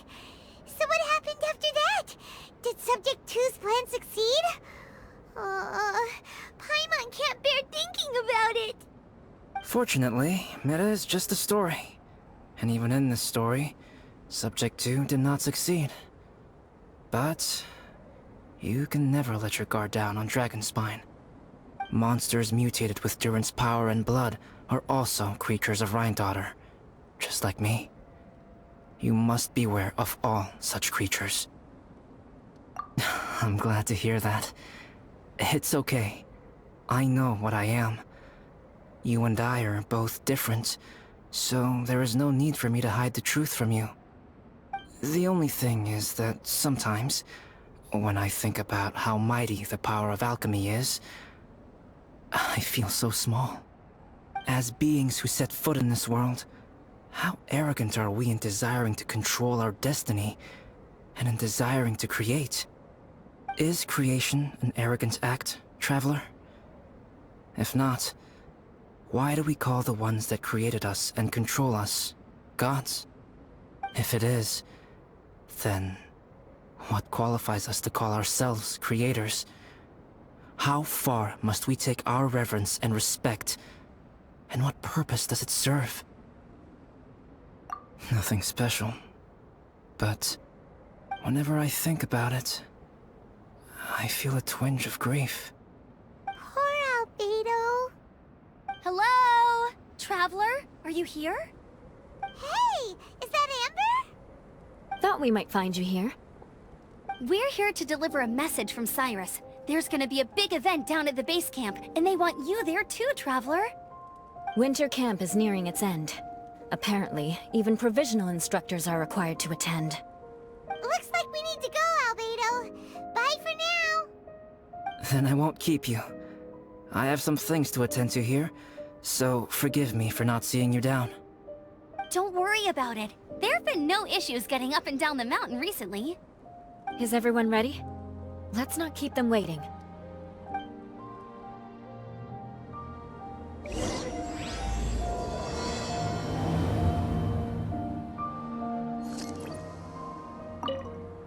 Go ahead. You're one of their instructors, no?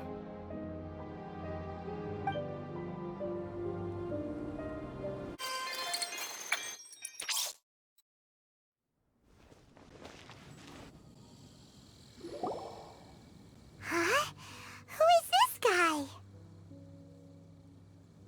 Allow me to introduce Yozerv. He's Joel's father. Dad, this is that traveler I was telling you about. The traveler's helped me out loads in the past, and this time we even built a snowman together. Joel has told me everything about you. I can't thank you enough. Wow, this is amazing! Wait a second. Why is Cyrus discreetly wiping tears away? And what is Pallid doing here? Pallid is the hero of the hour this time. Go on, Pallid. Tell us what happened in your own words. Okay. The weather was fine on that fateful day, and I had a feeling that Lady Luck was smiling down on me. So I trusted my gut and set off to explore somewhere new, somewhere dangerous. Because where there is great danger, there is also great treasure. Why does this sound so hard to believe? But I had only been away from the group for a short while when I fell down a slope and just started rolling. Uh-oh. Did my bad luck rub off on him when we ran into each other on the mountain? The place I fell to was somewhere I didn't recognize, and I'd sustained a few injuries. I remember thinking to myself, this is the worst luck I've ever had in my whole life. Then I met Yozerv. He'd heard the sound of me falling and came out to see what was going on. Huh? Wow, so it was completely by chance then. I thought he must have been someone from the Adventurers Guild here for the event, but after a few words of conversation, it was clear that he was having memory problems. He didn't even know his own name. The temperature was freezing, and there was no time to deal with all that there and then, so I convinced him to come back to the camp with me and figure everything else out after we got there. We got back to the camp, ran into Joel, and the moment he saw him, he froze for a second with this completely stunned expression on his face, and then he started crying out, "Dad! Dad!" That's when Yozerv suddenly started to remember. My memory has still not fully recovered, but Joel and his mother, they are the only ones that I will not, no, that I cannot forget. Daddy. Daddy's right here, Joel. Daddy's right here. Yozerf, don't you remember anything else at all? The poor princess, feeding the foxes? I'm sorry. I have no recollection. Maybe it's because of the head trauma. I'm not sure. I woke up and found myself covered in blood. My things were gone, and there was nothing to indicate who I was or how I got there. I crawled into a cave and settled in for a slow recovery. After my legs and feet were a little better, my hunting skills were what kept me alive. Dad, I was so worried about you. I'm all right now, Joel. Oh, don't cry. Daddy's not going anywhere. I'm here to stay. Oh, this is good. This is good. You know what, though? I definitely think my luck got worse after running into Benin on that mountain. I knew it. I just... No. I just meant if it weren't for you, there's no way I ever would have run into Yozerv on a mountain this huge. Besides, we got back safely, didn't we? So don't blame yourself. Maybe sometimes miracles can only happen when you get just unlucky enough. Pallid. When did you become such a smooth talker, huh? Huh? Am I? I was just telling the truth. Oh, yeah. I want to say thank you to the Traveler, Uncle Cyrus, Auntie Eula, and Auntie Amber. Thanks, everyone. You all helped look after me, and I will always remember it. But I guess I can't take the snowman with me, or it'll melt once it leaves Dragonspine. It's such a shame. Oh, I can help with that. One moment. Huh? Eula? Here, take this. It's powdered rime. Just add it to your snowman, and it will never melt. Wow! Really? Oh, this is awesome! You're the best, Auntie Eula! Dad, I have an unmeltable snowman now! How cool is that? How can I ever repay you all? Thank you all. Thank you from the bottom of my heart. Dad, I want to go move the snowman. Can we do it now, please? Okay. I'll be leaving with Joel now. I'm sure I'll see you all another day. Very well, very well. It's time for Pallet and I to have another discussion concerning his breaches of adventurer discipline. Huh? But Cyrus, I think I kind of made up for my mistakes this time, you know? See you guys! Oh, I made this for you and Amber. Think of it as a winter souvenir. Aw, are you sure? This must be really important to you. Come on now, just take it. No need to make such a fuss. Wow! Now our snowman won't melt either! Great! You're welcome. Just keep it. That's all I ask. Amber and I have some business to attend to now. See you later. See you! Everyone's gone. Seems like they've all got their own stuff to do now. Oh! You know what? We've been on Dragonspine all this time, and somehow Paimon still forgot to ask Albedo about how to make a fruit juicifier machine that can keep the juice fresh. Maybe we should try Timaeus again. He does seem pretty eager to please after all.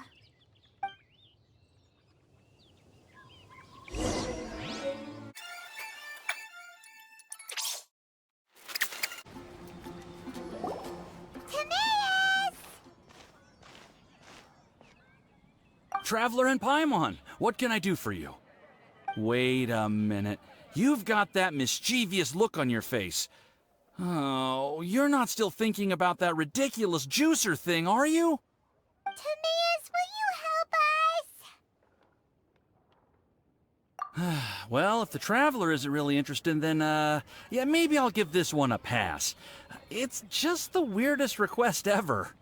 No, but Paimon's Sunsetias are gonna go to waste without it! And the time it would take me to research something like that, I could probably pick those Sunsetias again 10 times over. New research project, Timaeus? We meet again. Oh, Albedo, thank goodness. So the situation is, Paimon wants a machine that can turn fruit into juice and keep the juice fresh. I mean, surely it's... Majorly important, that's what it is. If you can manage to invent this, we'll never have to worry about fruit going bad ever again! That's impossible.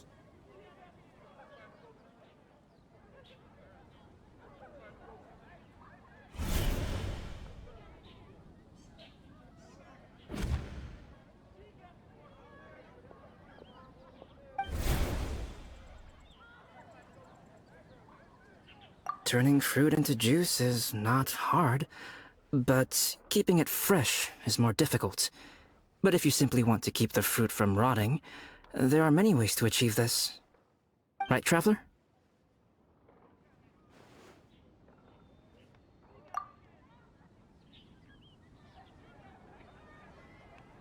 What about his neck? What's wrong? Is there something on my neck?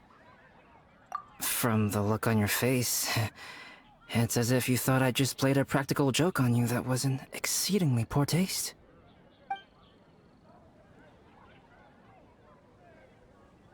Albedo, you were saying, how do you stop fruit from going bad? Well, one way would be to bury your fruit on Dragonspine, where the snow never melts all year round. But then Paimon won't be able to eat them! You could always live on Dragonspine. No, too cold for Paimon. Or you can give the fruit to me, and I would take it to Dragonspine for you. But since you don't like the cold, You'd have to send someone else to pick them up when you want them. This is where you come in, traveler. Suddenly sounds a lot more feasible with other people doing all the work. Okay then, shall we go with that idea? Fruit buried on Dragonspine will stay fresh for much longer. However, it is also possible that the fruit will sprout and grow into fruit trees. Who knows? Maybe the next time you visit, it will have grown into an orchard. You can water the trees, add fertilizer, and when they finally bear fruit, you will have some fresh Sunsettias. No way! The Paimon will have to be a gardener! That's not the goal here. Oh? I don't think being a gardener is so bad.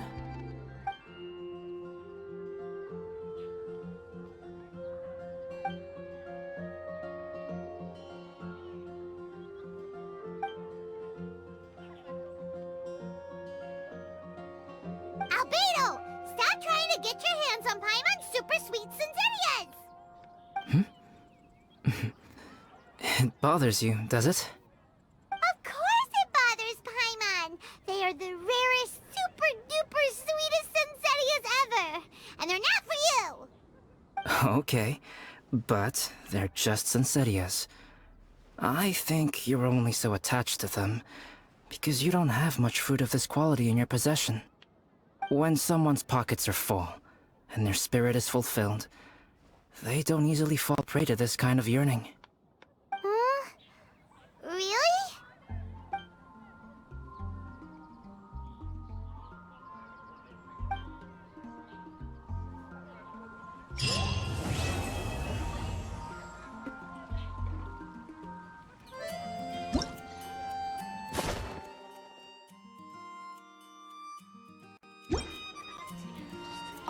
Dragonspine is too cold for ordinary fruit trees to survive.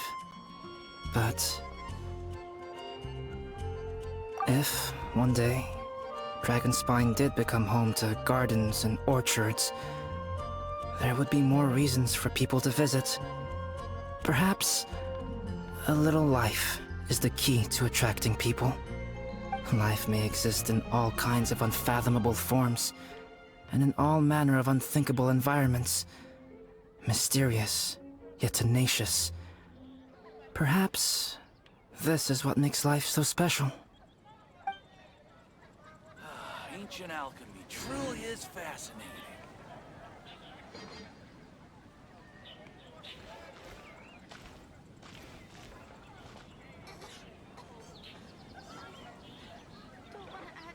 Welcome. How can I help you?